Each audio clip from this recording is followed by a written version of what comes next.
तो सभी न्यू जॉइनीज का स्वागत है हमारे इस कोर्स में और हमारे इस सफर में। आज हम शुरू कर रहे हैं आपका एजुकेशन एंड एस्ट्रोलॉजी से रिलेटेड टॉपिक्स। एस्ट्रोलॉजी का जो सबसे कॉम्प्लिकेटेड एरिया है, जिसके अंदर प्रेडिक्शन करना सबसे ज़्यादा डिफिकल्ट है, वो यही एरिया है। इतना डिफिकल्ट और किसी भी एरिया में प्रेडिक्ट करना नहीं है। रीज़न बिहाइंड दैट, जो हमारे क्लासिक्स बने थे उस टाइम पर वो एजुकेशन ही नहीं थी जो आज एग्जिस्ट करती है। क्लासिक्स बने थे तब लोग क्लासिक्स पढ़ा करते थे, कोई ग्रंथ पढ़ा करते थे, बहुत से बहुत मैथमेटिक्स पढ़ लिया करते थे। अब आज की डेट में वो सारी एजुकेशन का कोई एग्जिस्टेंस नहीं है। तो क्लासिक्स में जो भी लिखा गया था वो आज की डेट में बिल्कुल भी 1% भी एप्लीकेबल होता नहीं है। उस जमाने में नौकरी का मतलब होता था राजा की नौकरी, या एक दुकान पर आप कुछ काम कर रहे हो, इसके अलावा कोई नौकरी नहीं होती थी।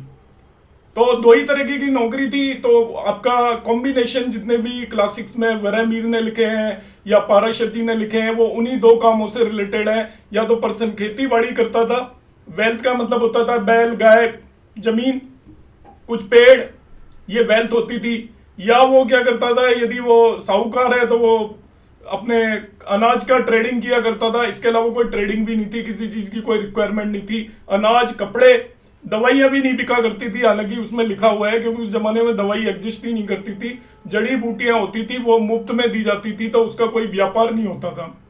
पर करेंटली जो भी चीजें आई है उसको हमने क्या किया है कि पिछले 50 साल में कंप्यूटर डेवलप हुआ है, और A to Z प्रोफेशन और एजुकेशन में कंप्यूटर का रोल है।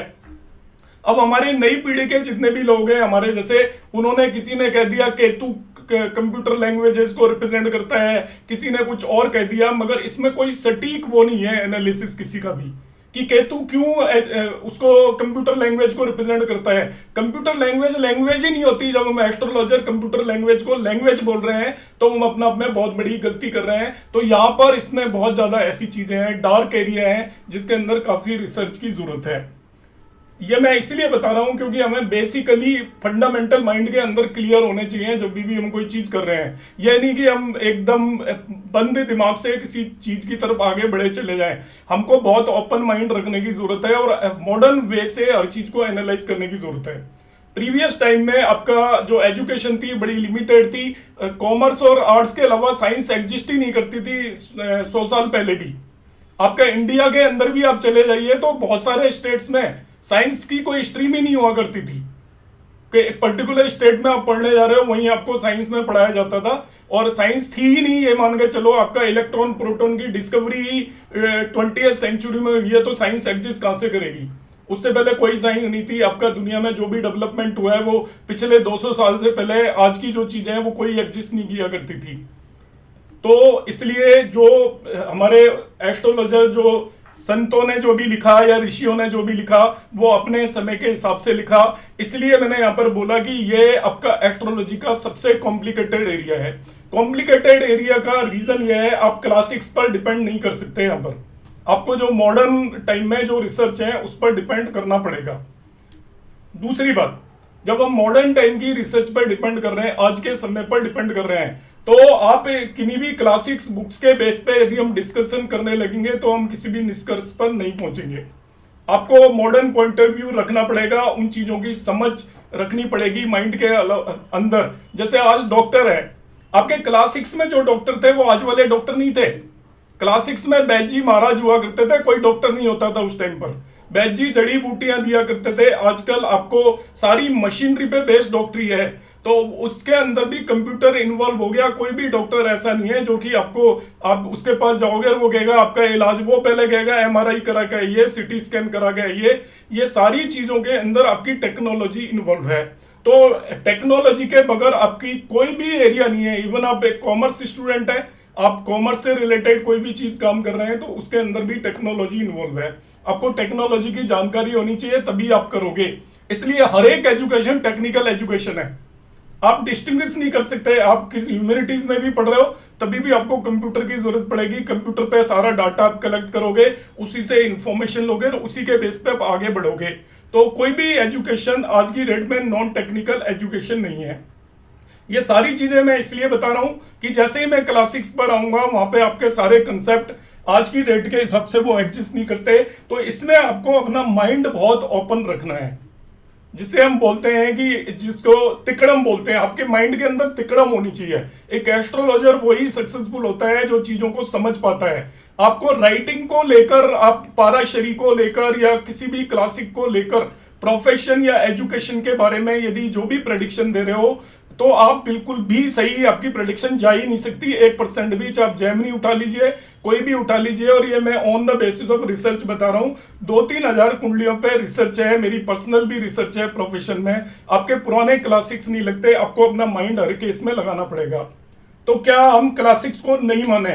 आपको टोटली मानना है। मैं दोनों ही बातें बोल रहा हूं, वो आपका इंक्लिनेशन इंडिकेट करेंगे बस।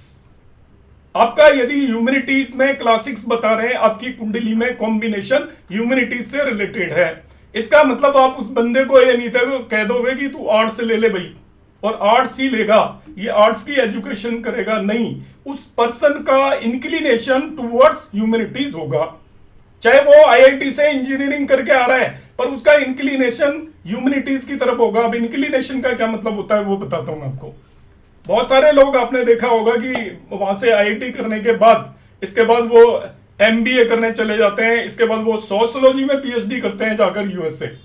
अब वो कहा आईआईटी से इंजीनियरिंग किया कंप्यूटर में, इसके बाद वो एमबीए कर रहे हैं और इसके बाद सोशियोलॉजी से पीएचडी कर रहे हैं। सोशियोलॉजी कहां से आ गई उनके दिमाग के अंदर? बिकॉज उनका जो फोकस था, जो डायरेक्शन थी, जब उनको फ्री विल मिली, अपनी इच्छा से पढ़ने का मौका मिला, तो उसने सोशियोलॉजी पढ़ी, ह्यूमैनिटी पढ़ी। क्योंकि एजुकेशन आपकी चॉइस नहीं है।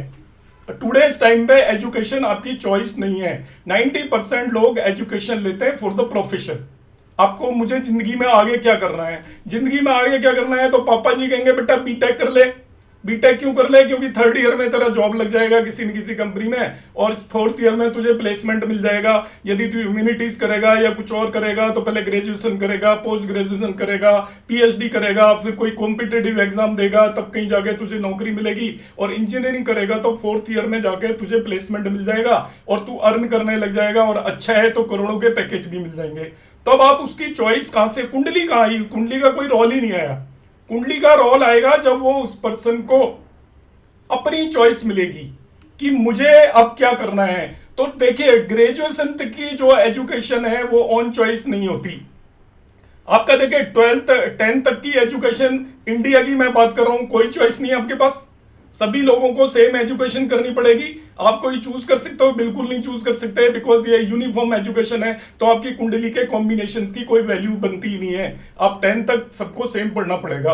11th 12th में आप जरूर स्ट्रीम ले लेते हो, मगर आप देखते हो आज के समय में क्या होता है, जिस बच्चे ने इंजीनियरिंग की वो भी एमबीए कर रहा है, जिस बच्चे ने ह्यूमैनिटीज से ग्रेजुएशन किया वो भी एमबीए कर रहा है, जिस बच्चे ने आपका कॉमर्स से कुछ किया वो भी आपका एमबीए कर रहा है। अल्टीमेटली वो सारे एक ही जगह पर जाकर पहुंच गए। अब सब एमबीए कर रहे हैं, तो उनके कुंडली के कॉम्बिनेशन का क्या बना?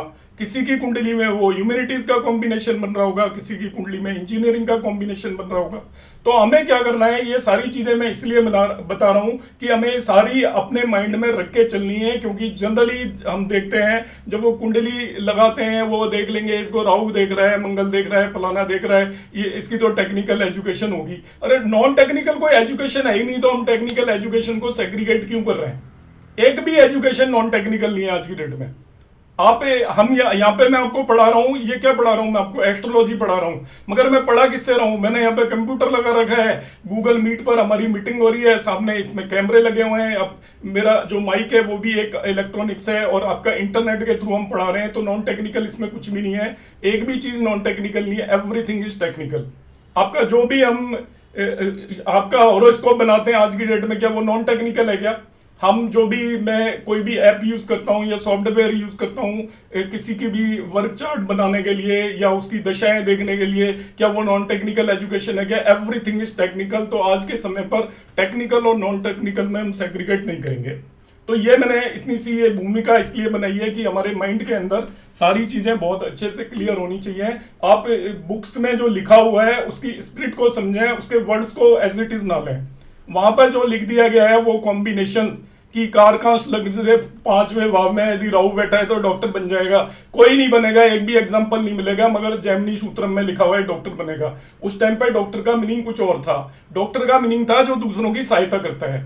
आज की डेट में वो आईएएस ऑफिसर भी बन सकता है क्योंकि वो भी सहायता करता है। आज की डेट में एक ईमानदार पुलिस ऑफिसर भी बन सकता है क्योंकि वो भी लोगों की सहायता करता है, उनकी किसी न किसी तरीके की प्रॉब्लम को दूर करता है। आज की डेट में वो साइकोलॉजिस्ट भी बन सकता है, मगर उस टाइम समय पर उन्होंने उसे डॉक्टर लिखा। तो डॉक्टर का मीनिंग हमको इंटरप्रेट करना है। जैसे पहले टीचर था, अब टीचर क्या होता है, वेराइटीज ऑफ टीचिंग वो होते हैं। टीचर का मतलब नहीं होता है स्कूल में जो पढ़ा रहा है वो टीचर है। टीचर का मतलब जो दूसरे पर्सन को किसी भी वे में गाइड कर रहा है, किसी भी वे में गाइड कर रहा है। वो जरूरी नहीं है कि वो किसी स्कूल या कॉलेज में ही पढ़ा रहा हो, किसी भी वे में गाइड कर रहा है वो टीचर है। प्रीचर जिसे बोल सकते हैं, परसेप्टर जिसे बोल सकते हैं, तो वो किसी भी वे में गाइड कर रहा है। आज की डेट में जो आपने देखा होगा मोटिवेशनल स्पीकर्स होते हैं, एस्ट्रोलॉजिस्ट भी, हम भी मोटिवेशनल स्पीकर ही हैं। हम भी जब किसी पर्सन को बताते हैं तो हम उसको मोटिवेट करते हैं ऑन द बेसिस ऑफ कुंडली। तो मोटिवेशनल स्पीकर हैं वो सबसे बड़े टीचर हैं। जितने भी ये धर्मगुरु आप देखते हो जो भाषण देते हैं जगह जगह पर जाके, वो सारे टीचर्स हैं। तो आपको हर एक प्रोफेशन को अंडरस्टैंड करना है। सबसे पहले एजुकेशन को भी अंडरस्टैंड करना है, उसके बाद हम उसमें आगे चलेंगे। तो चलो, ये तो मैंने थोड़ी सी कुछ बातें बताई यहाँ पर, वो इसलिए बताई क्योंकि हम जैसे जैसे आगे बढ़ेंगे तो इसमें कॉम्प्लिकेसी आएगी, वो मैं ऑलरेडी बता चुका हूं। It is not that simple. दूसरी चीज ये है कि जो हमारी क्लासेस होंगी, तो पहली बात यह है कि आप सब लोगों को सब कुछ, बहुत कुछ आता है, मुझे उसमें सबसे कम आता है, अब ये मानकर चलें। मैं आपको जो पढ़ा रहा हूं मेरी नॉलेज के हिसाब से पढ़ाऊंगा। एस्ट्रोलॉजी एक समुद्र है और मेरी नॉलेज उसके अंदर एक गिलास पानी से ज्यादा नहीं है। तो एस्ट्रोलॉजी के अंदर आपका जो भी ज्ञान है वो अपनी जगह पर है। अभी आप उसे बिल्कुल ब्लैंक करके यदि कुछ एक क्लासेस अटेंड करेंगे तो आपको भी बेनिफिट होगा, मुझे पढ़ाने में भी अच्छा लगेगा। तो हमारी क्लास के एंड में जो हमारा डाउट सेशन होता है उसमें मेरी एक रिक्वेस्ट है कि जो क्लास से रिलेटेड है वो डाउट पूछें, उसके बियॉन्ड आप पूछेंगे उससे कोई किसी को लाभ नहीं होगा। हो सकता है मैं बता भी ना पाऊं उस समय पर, क्योंकि जब मैं आपकी एक क्लास ले रहा हूं उसकी मैं एक प्रिपरेशन करके आता हूं कि मुझे ये क्लास लेनी है, उसमें मुझे ये चीजें बतानी है, तो उन्हीं पर मैं आपको सेटिस्फैक्ट्री आंसर करूंगा। आंसर मैं आपके हर क्वेश्चन का कर दूंगा, उसमें कोई डाउट नहीं है। मगर यदि हम इसको मेंटेन रखेंगे तो आपको सीखने को मिलेगा, मुझे पढ़ाने में भी मजा आएगा। तो आप क्या करें कि थोड़ा जो हम क्लास में पढ़ रहे हैं उस पर ही फोकस करें। आपको इंडिविजुअली यदि कोई अदर थिंग्स पूछनी है आप मुझे प्राइवेटली मैसेज कर दीजिए।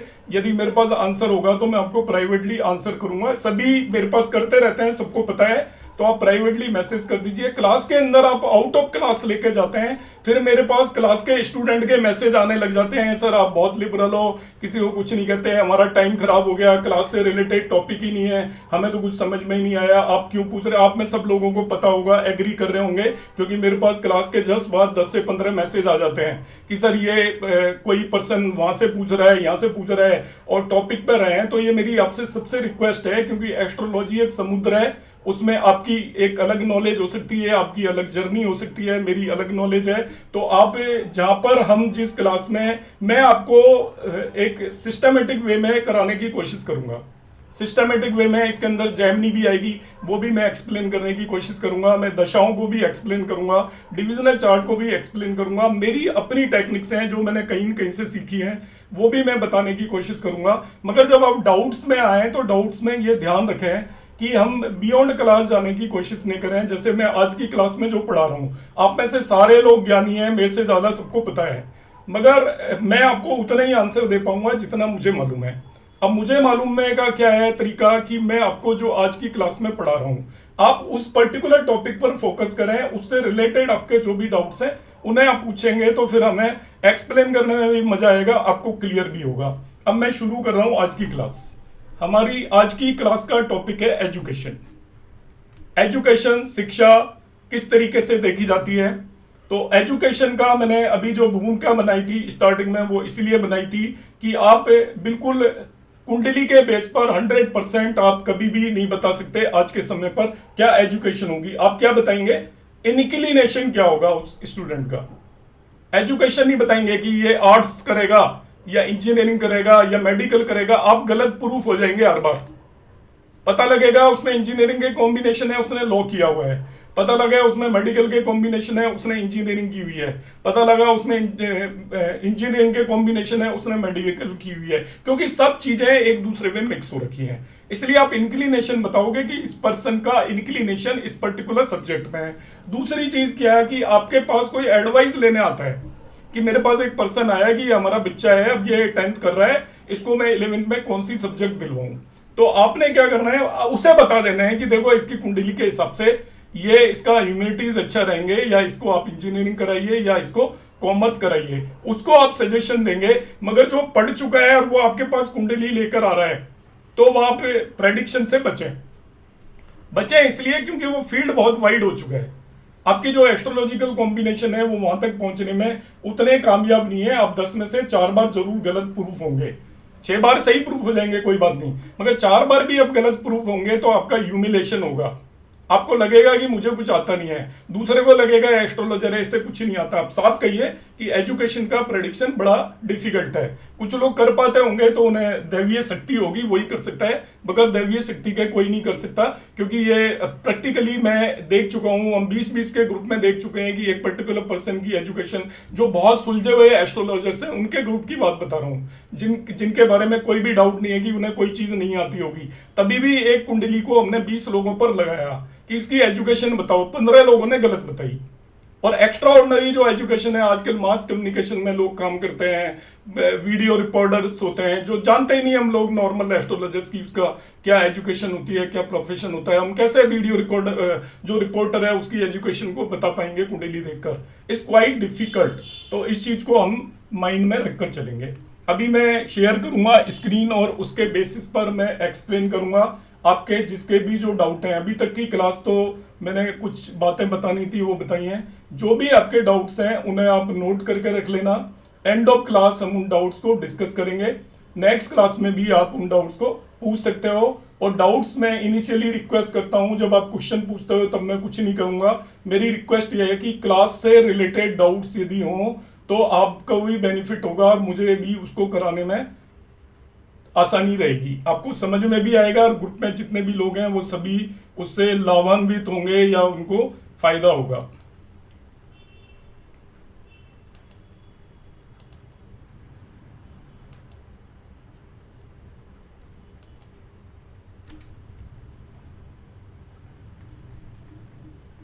तो ये मैंने अभी स्क्रीन शेयर की है, आई होप आपको सबको दिख गई होगी। किसी को कोई प्रॉब्लम है तो मैसेज टाइप कर सकता है यदि किसी तरह की कोई डिफिकल्टी आ रही हो। Profession, modern livelihood. आज के समय का जो लाइवलीहुड है वो प्रोफेशन है।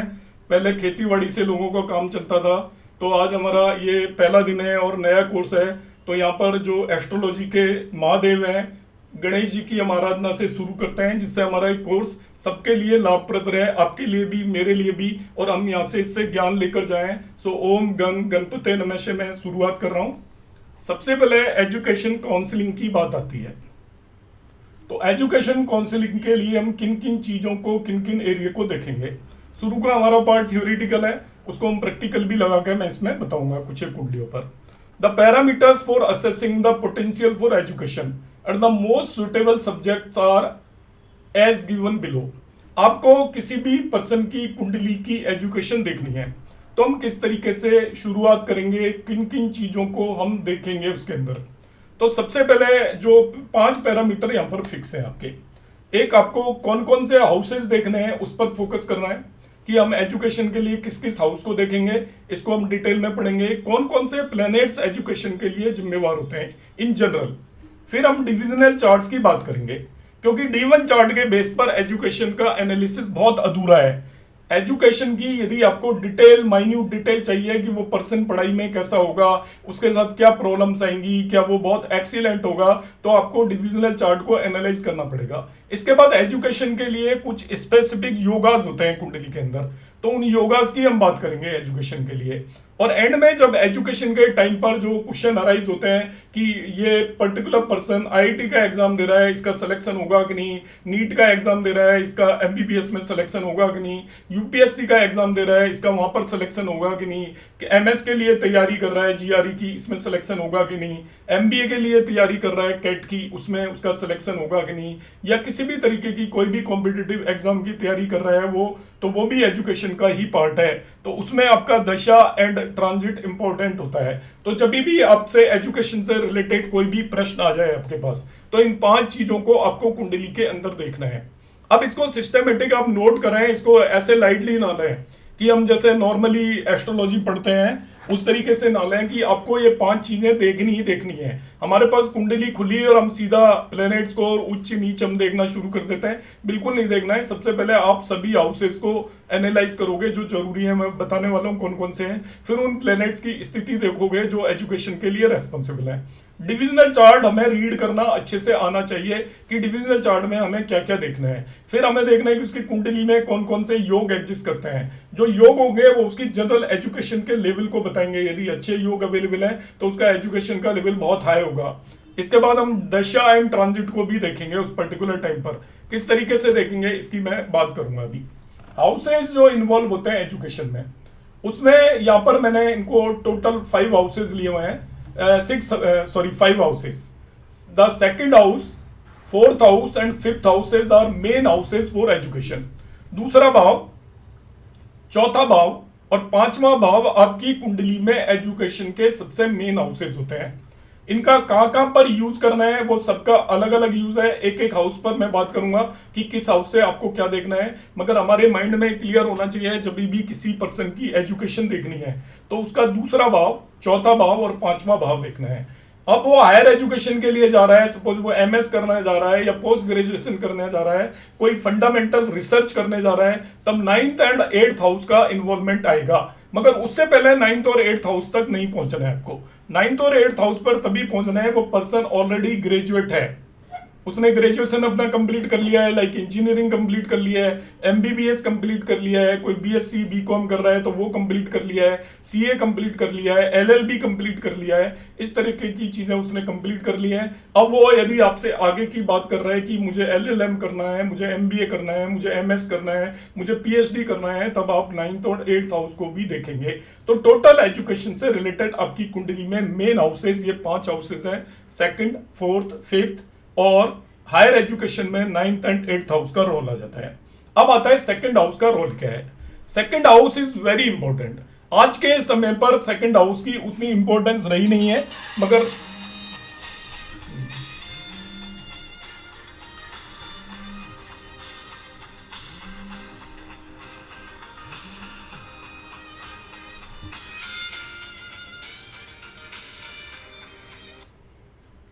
यस मैम, हेलो जी, नमस्कार।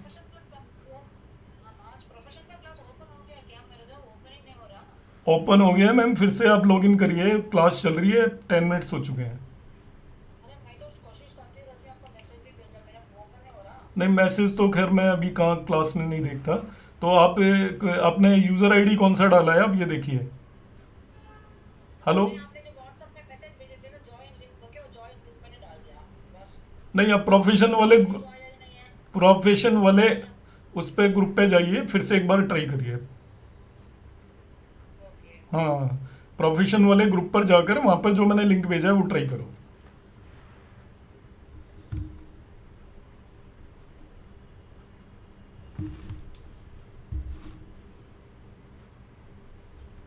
चलो कोई बात नहीं, देखिए शुरू करते हैं हम।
चलो एनीवेज,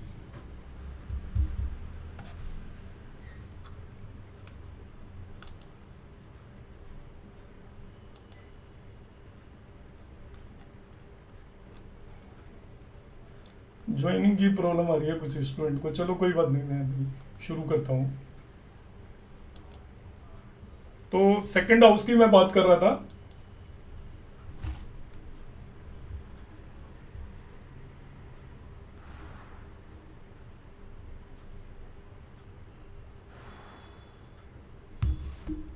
तो सेकंड हाउस बेसिकली बहुत इंपॉर्टेंट होता है। पहले के समय में भी इंपॉर्टेंट था। पहले के समय में ज़्यादा था, अब उतनी इंपॉर्टेंस रही नहीं है, क्योंकि जो एजुकेशन एट होम होती है, जिसे हम संस्कार बोलते हैं, वो संस्कार आपको मिलेंगे इन द बिगनिंग। जब आप शुरू करते हो कोई भी घर के अंदर, जो संस्कार मिलते हैं वो सेकंड हाउस से देखते हैं, क्योंकि सेकंड हाउस आपके कुटुंब या फैमिली को रिप्रेजेंट करता है। तो आपकी ग्रूमिंग किस तरीके से हुई, आपको जो दादा दादी नाना नानी पहले के समय पर जो संस्कार दिया करते थे, आज की डेट में उतनी फैमिली साथ में नहीं रहती, तो उन संस्कारों से ज़्यादातर बच्चे वंचित होते हैं या उनको नहीं मिल पाते। मगर जो भी अपने ग्रैंड पेरेंट्स के साथ रहते हैं उन्हें वो संस्कार मिलते हैं। और फैमिली रन जो भी बिजनेस वगैरह करना होता है, जैसे हम देखते हैं कि किसी का कोई बिजनेस है तो उनके बच्चे बचपन से उस बिजनेस से रिलेटेड निटी ग्रिटी छोटी बड़ी बातों को सीखना शुरू कर देते हैं। तो सेकंड हाउस आपको रिप्रेजेंट करता है जो घर पर हम संस्कार सिखाते हैं, जो आदतें बच्चों को हम लगाते हैं कि ये चीज अच्छी है, ये चीज बुरी है, इस तरीके से करना चाहिए, बड़े लोगों के पैर छूने चाहिए, या ये सारी बातें बचपन में सिखाई जाती हैं, वो सेकंड हाउस से देखी जाती है। उसका कोई एकेडमिक मीनिंग नहीं है उस एजुकेशन का, मगर उस एजुकेशन का मीनिंग अपने आप में बहुत ही ज्यादा इंपॉर्टेंट है, क्योंकि इनिशियली हमें जो संस्कार दिए जाते हैं वो जिंदगी भर हमारे साथ चलते हैं। जो बचपन में हमें चीजें सिखा दी जाती हैं, हमें भगवान की पूजा करना सिखा दिया जाता है, भगवान से डरना सिखा दिया जाता है, तो हम भगवान के ऐसे गलत कर्मों से जिंदगी भर डरते हैं बचपन में यदि सिखा दिया गया। हमें यह भी सिखा दिया जाता है बिल्ली रास्ता काट गई तो आपने कहीं नहीं जाना, तो वो किसी भी एज में कितनी भी साइंस पढ़ के चले जाएगा, बिल्ली के रास्ता काटने से भी डरेगा, ये भी संस्कार का हिस्सा है। तो संस्कार में वो सारी चीजें आती हैं जो घर में हमें बचपन में सिखाई जाती हैं। इसका कोई एकेडमिक मीनिंग नहीं होता, मगर ये एजुकेशन का सबसे इंपॉर्टेंट पार्ट होता है। इट इज द फाउंडेशन, हमारी जिंदगी की फाउंडेशन होती है, और फाउंडेशन जितनी स्ट्रांग होगी बिल्डिंग उतनी स्ट्रांग होगी, ये मानकर चलें। तो सेकंड हाउस का सिग्निफिकेशन किसी डिग्री या आपको वैसे आपके पास कोई सर्टिफिकेट के बेस पर कुछ भी नहीं होगा, मगर अदरवाइज इससे वेरी इंपॉर्टेंट। फिर आता है फोर्थ हाउस। फोर्थ हाउस को बेसिकली सुख सुख स्थान बोलते हैं हम, सुख भाव, मातृ भाव भी बोला जाता है इसको, माँ का भाव भी होता है और सुख भाव भी होता है। इसको एक्चुअली यहाँ पर हम सेकेंडरी एजुकेशन तक आपको देखना है तो फोर्थ हाउस से देखेंगे। इसको सुख भाव या फोर्थ हाउस क्यों कहा गया, क्योंकि सेकेंडरी तक एजुकेशन में आपके ऊपर किसी भी तरीके का कोई प्रेशर नहीं होता, एक्सेप्शनली प्रेशर नहीं होता। आजकल तो अगर 5th-6th क्लास में भी प्रेशर बना देते हैं बच्चों के ऊपर, पर इन जनरल 10वीं तक की एजुकेशन सभी बच्चों की कॉमन होती है। 10वीं तक की एजुकेशन में आपको कोई उसके बेस पर बहुत कॉम्पिटिटिव एग्जाम वगैरह नहीं देनी पड़ती, तो कोई स्पेशल प्रिपरेशन नहीं करनी पड़ती, और आप मस्ती से खेलते कूदते हुए उस एजुकेशन को पूरा करते हैं। और जनरली आप घर पर रहकर ही करते हैं उसको। 10th तक की जो मैट्रिक तक की एजुकेशन है उसको इन जनरल हम जहां पर रहने वाले होते हैं वहीं पर रहकर करते हैं, इसलिए भी इसको फोर्थ हाउस से रिप्रेजेंट किया जाता है और सुख भाव से रिप्रेजेंट किया जाता है। तो 10th तक की एजुकेशन है ये सेकेंडरी एजुकेशन, जिसमें आपकी कोई भी चॉइस नहीं चलेगी, उसको आप फोर्थ हाउस से देखेंगे। तो हमको देखना कब पड़ेगा कि हम देखते हैं कि बहुत सारे स्टूडेंट सेकेंडरी एजुकेशन तक भी नहीं कर पाते, तो आपको चौथा भाव देखना पड़ेगा कि उसकी 10th तक की एजुकेशन आसानी से होगी या नहीं होगी। फॉर दैट हम उसको फोर्थ हाउस को देखते हैं। फिर आपको यदि उससे हायर एजुकेशन देखनी है, लाइक आपको कॉलेज में चले जाते हैं, कई जगह पर इंटर कॉलेज होते हैं यूपी वगैरह में, कई स्टेटों में 12th तक स्कूल में ही एजुकेशन होती है, इसको स्कूल बोला जाता है, और कई स्टेट्स में जो 11th-12th तक क्लास की एजुकेशन होती है उसे इंटर कॉलेज बोला जाता है। तो जो कॉलेज की एजुकेशन है बियॉन्ड 10th, अब बियॉन्ड 10th एजुकेशन है वो एक्चुअली मेन रोल प्ले करती है आपके कैरियर में। आप 11th-12th में आप कौन सी ब्रांच ले रहे हो उसके बेसिस पर आप कॉलेज में ग्रेजुएशन तक कौन सी आप स्ट्रीम के अंदर पढ़ते हुए जा रहे हो, वो आपकी लाइफ का कैरियर को डिसाइड करती है, बहुत हद तक डिसाइड करती है कि आपने एक्चुअली ग्रेजुएशन में कौन सी सब्जेक्ट ली। तो जो एजुकेशन का मेन भाव आपने सुना होगा हम 5th हाउस से देखते हैं। तो एजुकेशन केवल 5th हाउस से नहीं देखी जाती, second house is equally important, fourth house is important, मगर जो कैरियर में आज का समय कैरियर ओरिएंटेड है तो करियर ओरिएंटेशन में आपको एजुकेशन देखनी है तो मेनली आपको फिफ्थ हाउस देखना है। तो यहां पर क्या होता है, देखिए, this is the main house of education, the choices are prerogative of this house. अब चॉइस इसी हाउस से आपको मिलेगी। दिस भाव शोज इंक्लिनेशन, द इंक्लिनेशन है, देखिए अब ये वर्ड जो मैं बोल रहा हूं इस पर आप फोकस करेंगे। पांचवा भाव इंक्लिनेशन को शो करता है। इंक्लिनेशन डजंट मीन आपको वही करना पड़े या आप वही कर रहे हैं, आपका इंक्लिनेशन उस डायरेक्शन में होगा। कई बार ये होता है कि 10th में जो बच्चे होते हैं बहुत इंटेलिजेंट हैं, उसका इंक्लिनेशन हिस्ट्री पढ़ने में है, मगर उसको पेरेंट्स कहेंगे नहीं इंजीनियरिंग करो, हिस्ट्री पढ़ के क्या करोगे, नौकरी नहीं मिलेगी, भूखे मर जाओगे। अब उसको वो 11th में साइंस दिला देते हैं क्योंकि वो ब्रिलियंट तो है ही, तो वो साइंस में भी अच्छे करता है। पता चला उसका किसी अच्छी इंजीनियरिंग कॉलेज में हो गया, आईआईटी में हो गया या कहीं एनआईटीज में हो गया, सिलेक्शन होकर चला गया और वहां पे वो अच्छा कर गया और वहां पे उसको एज ए इंजीनियर जॉब मिल गया, मगर उसका इंक्लिनेशन ह्यूमैनिटीज की तरफ था। तो कुंडली केवल इंक्लिनेशन बताएगी, कुंडली आपको बिल्कुल भी ये नहीं बताएगी कि आप क्या पढ़ाई कर रहे हो। तो हम यदि कुंडली देखकर यदि पढ़ाई किसी की जज कर रहे हैं तो उसमें हमें प्रॉब्लम आ जाएगी। तो इंक्लिनेशन इन ए सपोर्टिव दशा sequence at the appropriate chronological age blend harmoniously with the choice. यदि आपकी उस समय पर एप्रोप्रिएट दशा है, जिस समय पर आप 11th-12th में जा रहे हैं या कॉलेज के अंदर जा रहे हैं, आपके उसी भाव से रिलेटेड दशा है और उस पर्टिकुलर भाव पर बेनिफिक प्लेनेट का इन्फ्लुएंस है, मैं बताऊंगा प्रैक्टिकली। तो आप जो एजुकेशन लेना चाहते हो वही मिल जाएगी आपको, मगर दशा यदि फेवरेबल नहीं है तो आपकी चॉइस वाली एजुकेशन आपको नहीं मिलने वाली है। और 90% केसेस में दशा फेवरेबल नहीं होती। इसीलिए क्या होता है, उस पर्सन का जिस डायरेक्शन में इंक्लिनेशन होता है उस डायरेक्शन में उसकी एजुकेशन नहीं मिलती। अब यहाँ पे एस्ट्रोलॉजर का क्या रोल है, इस चीज को आप ध्यान से समझना। आपके पास एक पर्सन कुंडली लेकर आया, आपने देखा इसके 5th हाउस के ऊपर जुपिटर का इन्फ्लुएंस है, वीनस का इन्फ्लुएंस है, सूर्य का इन्फ्लुएंस है, किसी भी मेलिफिक का इन्फ्लुएंस नहीं है, अभी मैं बताऊंगा आपको। तो जुपिटर वीनस आपके बेनिफिक प्लेनेट हैं, शुभ ग्रह हैं। तो शुभ ग्रहों का जब भी इंक्लिनेशन होगा तो जो एजुकेशन होती है वो साइंस से रिलेटेड नहीं होती, ह्यूमैनिटीज से रिलेटेड होती है। अब दशा भी 5th हाउस या जिन प्लेनेट का इन्फ्लुएंस है उन्हीं से रिलेटेड हो जाएगी, तो पर्सन ह्यूमैनिटीज की तरफ जाएगा डेफिनेटली। अब आप कह सकते हो कि इस पर्सन की जो एजुकेशन है वो ह्यूमैनिटीज से रिलेटेड होगी। दूसरा एग्जांपल, यदि 5वें भाव पर आपके मेलिफिक या नेचुरल अशुभ ग्रहों की दृष्टि या इन्फ्लुएंस है, लाइक मंगल का उस पर इन्फ्लुएंस है, राहु का इन्फ्लुएंस है या शनि का इन्फ्लुएंस है 5वें भाव पर, और जब वो उसने 11th-12th करनी है या इंजीनियरिंग करनी है या कॉलेज के अंदर जाना है, उस समय पर उसी भाव से रिलेटेड दशाएं आ जाती हैं या उन्हीं प्लेनेट से रिलेटेड दशाएं आ जाती हैं, तब वो इंजीनियरिंग करेगा।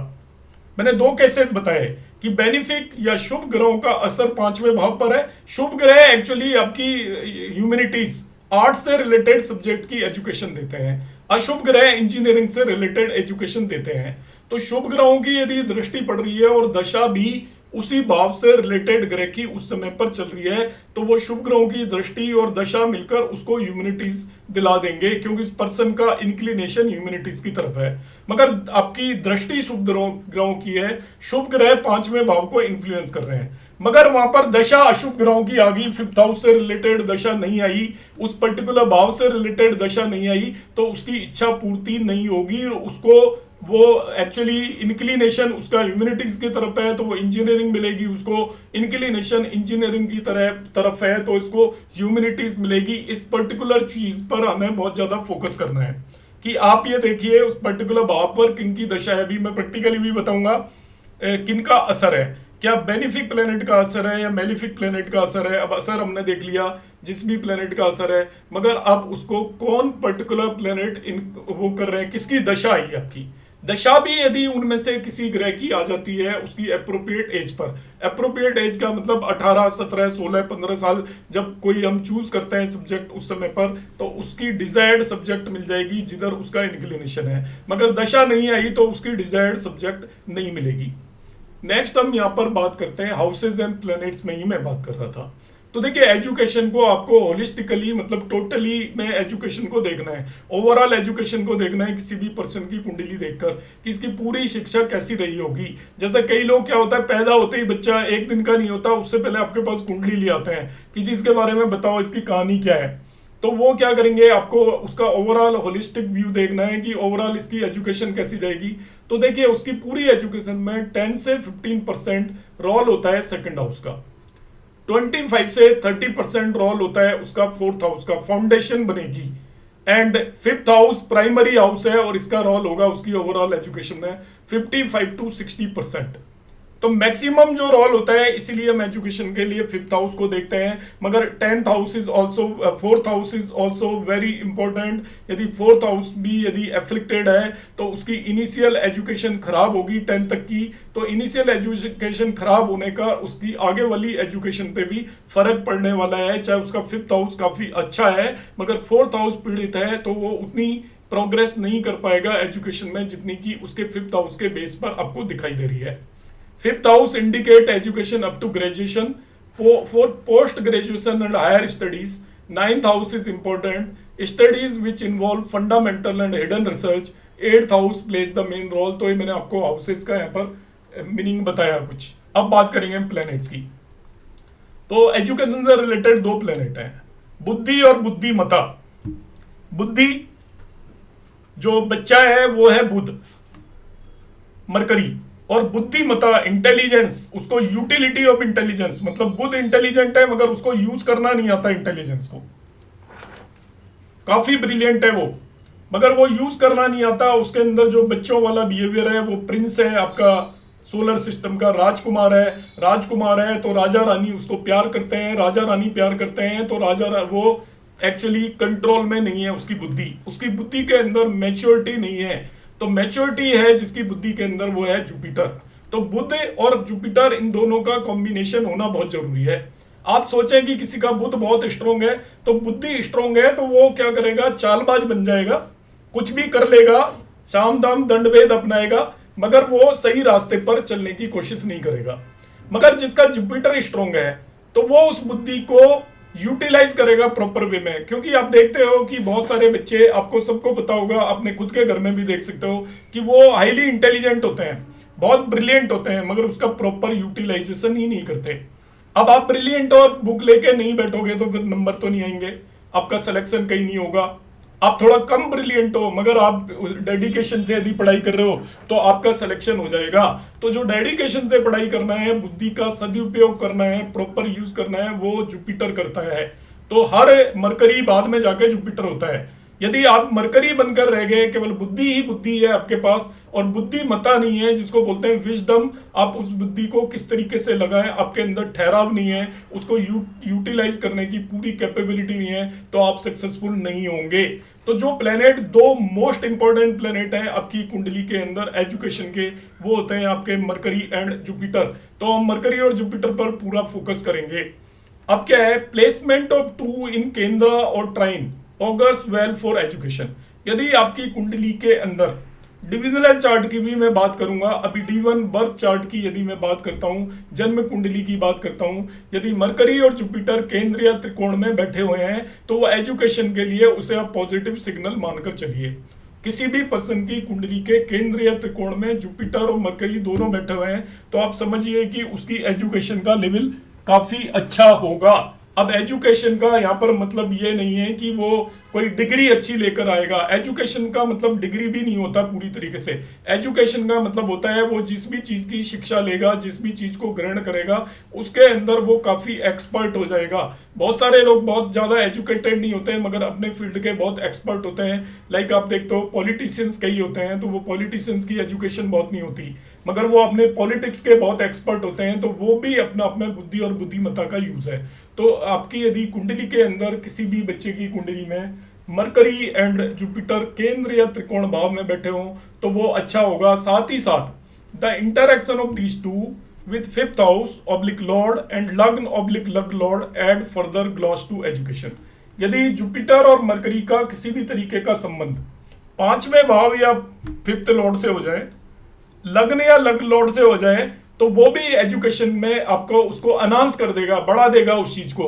जो बुद्धि का कारक है, बुद्धिमत्ता का कारक है, वो दोनों प्लेनेट यदि पांचवें भाव या फिफ्थ लॉर्ड से एसोसिएट हो जाएं किसी भी वे में, या लग्न या लग्न लॉर्ड से एसोसिएट हो जाएं, तभी भी वो आपके एजुकेशन के लिए बेटर होंगे। अब आता है प्लैनेट्स एंड एजुकेशन। ये क्लासिक से उठाया गया है और उसको मॉडर्न वे में कोशिश के बाद उसको मॉडर्नाइज किया हुआ है। और ये जहां हम कॉलेज में जिसमें पढ़ते थे उसमें भी काफ़ी इसमें रिसर्च हुई है, और उसके बेस पर इसको आज की डेट में किस प्लैनेट से रिलेटेड कौन कौन सी एजुकेशन है। एजुकेशन को 3 पार्ट में डिवाइड किया हुआ है। एक लिबरल एजुकेशन है जो पुरानी हुआ करती थी, एक सेमी टेक्निकल है जिसमें आपका थोड़ा टेक्निक भी आ जाती है, एक पूरी तरीके से टेक्निकल है।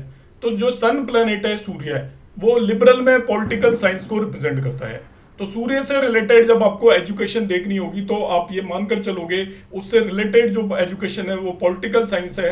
सेमी टेक्निकल में आता है टेक्निकल स्टैटिस्टिकल मैथ्स, तो ये स्टैटिस्टिकल मैथ्स आती है। और फर्दर टेक्निकल में फिजिक्स एंड एक्चुअरी वर्क, तो ये 2 आपकी आएंगी।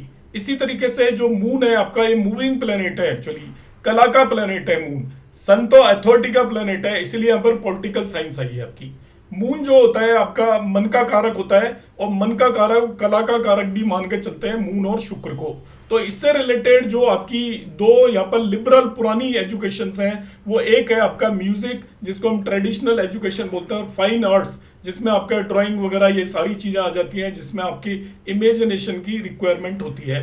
मून फर्दर जो सेमी टेक्निकल में पैरामेडिकल स्टाफ को भी रिप्रेजेंट करता है। पैरामेडिकल में नर्सेज वगैरह भी आ जाती हैं, और मेडिकल से रिलेटेड जो भी स्टाफ होता है उसे भी मून रिप्रेजेंट करता है सेमी टेक्निकल में।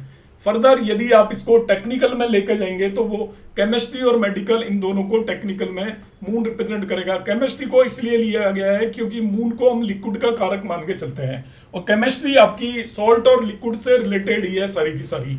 तो यहाँ पर इसको केमिस्ट्री और मेडिकल एजुकेशन से लिंक किया गया है मून को। फर्दर आता है आपका तीसरा प्लेनेट है मार्स। तो मार्स इज लॉजिक एक्चुअली। आपका जो मरकरी यदि बुद्धि है, जुपिटर यदि बुद्धिमत्ता है, तो मार्स लॉजिक है। तो मार्स को जो लिबरल उसमें लॉजिक रिलेटेड जो भी चीजें हैं उसे हम मार्स से देखेंगे। लॉजिक का मतलब कारण हम किसी भी चीज का जहां पर भी ढूंढते हैं, वो एजुकेशन मार्स से रिलेटेड है। उसको सेमी टेक्निकल में जितने भी मैकेनिक वगैरह होते हैं या मैकेनिकल इंजीनियरिंग से रिलेटेड जो एजुकेशन होती है वो मार्स रिप्रेजेंट करता है। और क्योंकि टेक्निकल में वो इंजीनियरिंग को भी रिप्रेजेंट करता है। ये मेलिफिक प्लेनेट है, आप एक सूत्र याद रख लीजिए, ज्यादा भी यदि याद नहीं है तो। जो मेलिफिक प्लेनेट है वो इंजीनियरिंग साइड लेकर जाएंगे, आपको टेक्निकल साइड लेकर जाएंगे, और benefic planet non technical side लेकर जाएंगे। जैसे मैंने यहाँ पर मून को देखा तो म्यूजिक फाइन आर्ट्स बता रहा है, पैरामेडिकल बता रहा है, केमिस्ट्री बता रहा है, मेडिकल बता रहा हो। ये मेडिकल वो टेक्निकल मेडिकल नहीं है। अब आ जाता है मरकरी। तो मरकरी एक्चुअली अकाउंट का कारक है, तो अकाउंटेंसी लिबरल उसमें हम देखेंगे। और सेमी टेक्निकल में एस्ट्रोलॉजी, देखिए अभी मैं एस्ट्रोलॉजी को टेक्निकल बता रहा था, तो ये ऐसे सेमी टेक्निकल होगी क्योंकि उसकी स्टडी थियोरिटिकल है मगर उसके अंदर आपका टेक्निकल एजुकेशन का इन्वॉल्वमेंट आ गया। तो मरकरी एस्ट्रोलॉजी का भी कारक है, जर्नलिज्म का भी कारक है, क्योंकि ये स्पीच का भी कारक है, आपका राइटिंग से भी मरकरी का लिंक है। तो स्पीच और राइटिंग दोनों ही आपकी चाहिए होती है जर्नलिज्म में। तो आपका मरकरी यहाँ पर सेमी टेक्निकल में एस्ट्रोलॉजी और जर्नलिज्म को वो करेगा, और टेक्निकल में हायर अकाउंटेंसी को रिप्रेजेंट करेगा, जो सीए वगैरह होते हैं उनको ये रिप्रेजेंट करेगा। फर्दर आता है जुपिटर। तो ओल्ड टाइम में जुपिटर को हम मानते ही हैं, देखिए गुरुओं का देवता इसको मानकर चलते हैं। तो ये जुपिटर से रिलेटेड जो एजुकेशन है वो वेदांतिक, जो वेद वगैरह हम पढ़ते हैं, या क्लासिकल नॉलेज ऑफ लिटरेचर, वो हम जुपिटर से देखते हैं। आपकी जो भी लिटरेचर है उसकी क्लासिकल नॉलेज इन स्टडीज को करेगा वो पर्सन जुपिटर से रिलेटेड। सेमी टेक्निकल में आपकी आती है फिलॉसफी एंड साइकोलॉजी। साइकोलॉजी और फिलॉसफी आपका सेमी टेक्निकल एजुकेशन में है। और टेक्निकल में मैनेजमेंट आपको देखना है। आज के समय पर जो एमबीए वगैरह बच्चे करते हैं उनकी कुंडलियों को हम देखेंगे तो उसके अंदर आपका जुपिटर का रोल होगा। 10th हाउस से 5th हाउस से कुछ ना कुछ लिंक बन रहा होगा। जुपिटर की दशा चल रही होगी जब वो एमबीए करने जाएगा या एमबीए की कॉम्पिटिटिव एग्जाम देगा। फर्दर आ जाता है तो देखिए इसमें कोई इंजीनियरिंग से रिलेटेड एजुकेशन नहीं है, बिकॉज ये जुपिटर है। यहाँ पे मैंने मून में देखा, इसमें भी इंजीनियरिंग से रिलेटेड कोई एजुकेशन नहीं थी। आप क्लासीफाई कर सकते हो, इंडिविजुअली याद नहीं भी रहती है। तो मार्स एक मेलिफिक था, तो इन जनरल मान लीजिए मशीनरी से रिलेटेड होगा ये। Mechanic, engineer. मरकरी अकाउंट को रिप्रेजेंट करता है, ट्रेड को रिप्रेजेंट करता है, व्यापार को रिप्रेजेंट करता है। तो व्यापार से रिलेटेड एजुकेशन देखेंगे इसमें हम, accountancy, astrology, journalism, higher accountancy. अब आ जाता है शुक्र। तो शुक्र भी कला का कारक है। आपको देखना है कोई भी एक्टर है, आर्टिस्ट है, कोई भी डांसर है, म्यूजिशियन है, उस सभी के अंदर आपका मून और शुक्र दोनों का रोल होता है। मून इमेजिनेशन को क्रिएट करता है और शुक्र प्रेजेंटेशन को क्रिएट करता है। आपने इमेजिनेशन बना लिया कि ये चीज इमेजिनेट, आपने पोएम लिख दी मगर आपको उसको प्रेजेंट करना नहीं आता, आपका शुक्र खराब है, तो पोएम आपकी कोई और पढ़ेगा और कोई और पोएम पढ़ेगा तो आपका नाम नहीं होगा सोसाइटी के अंदर, जो पढ़ रहा है उसका नाम होगा। जैसे बहुत सारे लोग सिंगर्स, वो राइटर होते हैं, अब गाने सुनते हो बड़े अच्छे हमें लगते हैं, हम याद क्या रखते हैं, मोहम्मद रफी का गाना है, मुकेश का गाना है, किशोर कुमार का गाना है। जिस पर्सन ने लिखा है उसके बारे में बहुत कम लोग जानते हैं कि ये इसका राइटर कौन है। तो वहां पर उसका शुक्र कमजोर है। एक्चुअली मून तो उसका अच्छा है पर्सन का, क्योंकि मून क्या बताता है आपको, मून इंडिकेट करता है कि वो पर्सन के अंदर इमेजिनेशन है उस चीज को क्रिएट करने की, और शुक्र आपका ये बताता है कि वो उसको पब्लिक के सामने किस तरीके से प्रेजेंट करता है। तो देखिए music, dance, arts, painting etcetera, ये सब वीनस है। सेमी टेक्निकल उसके अंदर एजुकेशन, उसके अंदर वैसे मैं आपको एक चीज बता देता हूँ, प्रोफेशन में मैं इंडिविजुअली हर एक प्रोफेशन से रिलेटेड कॉम्बिनेशन भी लेटर ऑन बताऊंगा प्रोफेशन की जब बात आएगी। वीनस से रिलेटेड आपका आता है hotel management and tourism. Hotel management क्यों आया, क्योंकि होटल ये सब लग्जरियस चीजें हैं, जो भी लग्जरीज आती हैं, जो जहां पर पर्सन लग्जरीज को अवेल करने के लिए जाता है वहां सभी शुक्र का रोल आता है। टूरिज्म भी एक तरह की लग्जरी है। पुराने जमाने में टूरिज्म नहीं होता था। पुराने जमाने में क्या होता था, लोग केवल अपने तीर्थ यात्रा पे जाते थे, वो रिलीजियस टूरिज्म था, वो रिलीजियस यात्रा पे जाते थे, घूमने फिरने नहीं जाते थे, सैर सपाटे पे नहीं जाते थे। पर आज के समय पर सैर सपाटा होता है टूरिज्म, तो वो आप लग्जरीज अवेल करने के लिए वहां पर जा रहे हो, इसलिए टूरिज्म को भी शुक्र रिप्रेजेंट करता है। फर्दर टेक्निकल एजुकेशन में जो बिग कंप्यूटर्स हैं, higher computer animation, graphic engineering जो होती है, उसके अंदर भी आपको ब्यूटी, इस तरीके की चीजों का इन्वॉल्वमेंट होता है। ग्राफिक्स डिजाइनर वगैरह जो होते हैं कंप्यूटर के अंदर, वो आपको शुक्र से रिलेटेड है। तो कंप्यूटर से रिलेटेड एजुकेशन में शुक्र इज वेरी इंपॉर्टेंट, क्योंकि आजकल सब ग्राफिक डिजाइनिंग पर बेस्ड है। तो graphic computer animation, graphics and engineering, वो शुक्र रिप्रेजेंट करेगा। सैटर्न पे आ जाते हैं।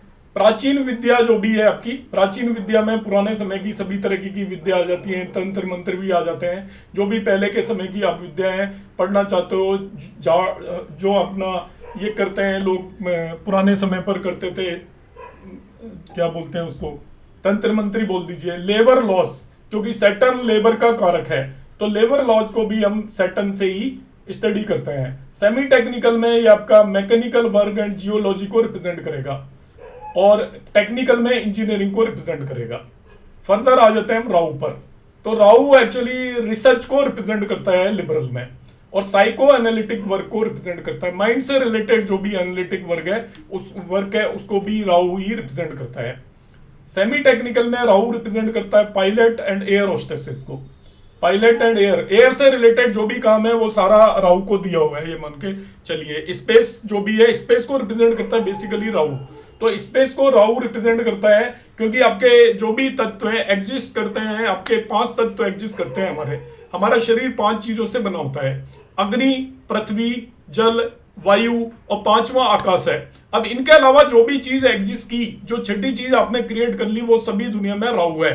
चाहे वो मटेरियल भी आपका किसी भी तरीके का है, आपकी जो मटेरियल डिस्ट्रॉय नहीं होता, लाइक प्लास्टिक है, वो भी राहु है। ऐसी कोई भी चीज जो कि अब आपने क्रिएट कर ली है, जो नेचुरली एग्जिस्ट नहीं करती थी। अब देखिए एयर में जो भी आपका ट्रेवल, एयर में जो भी इंजीनियरिंग है, ये इनमें से कोई भी चीज नेचुरली एग्जिस्ट नहीं करती थी। अर्थ पर जो भी चीजें हैं वो नेचुरली एग्जिस्ट करती थी, इसलिए एयर से रिलेटेड जितनी भी चीजें हैं वो उसको राहु को एलोकेट की गई है। और ये लेटेस्ट वो है आपकी रिसर्च, पहले के समय पर ये चीजें एग्जिस्ट ही नहीं करती थी। Pilot, air hostess, space engineer, तो उस समय पर केवल हम राहु को रिसर्च वर्क दिया करते थे। रिसर्च का मतलब किसी के बारे में भी कुछ खोज करनी है तो वो राहु किया करता था। पर आज के समय में आप एयर से रिलेटेड जितनी भी चीजें हैं, एयर का मतलब स्पेस, स्पेस में जो भी चीजें हैं उसमें राहु का रोल आएगा। फिर आ जाता है केतु। तो केतु लैंग्वेज का कारक है। जो मल्टीपल लैंग्वेजेस लोग पढ़ते हैं वो आप पुराने समय पर केतु से देखते थे। आज के समय पे उसके लैंग्वेज स्पेशलिस्ट बोलना ठीक है। लैंग्वेज स्पेशलिस्ट इसलिए होगा, जैसे आपको देखते हैं जो ट्रांसलेटर्स होते हैं जिन्हें द्विभाषी बोलते हैं, एक लैंग्वेज एक जना बोल रहा है और उसको वो ट्रांसलेट कर रहे हैं, वो केतु से लिंक्ड एजुकेशन हो गई।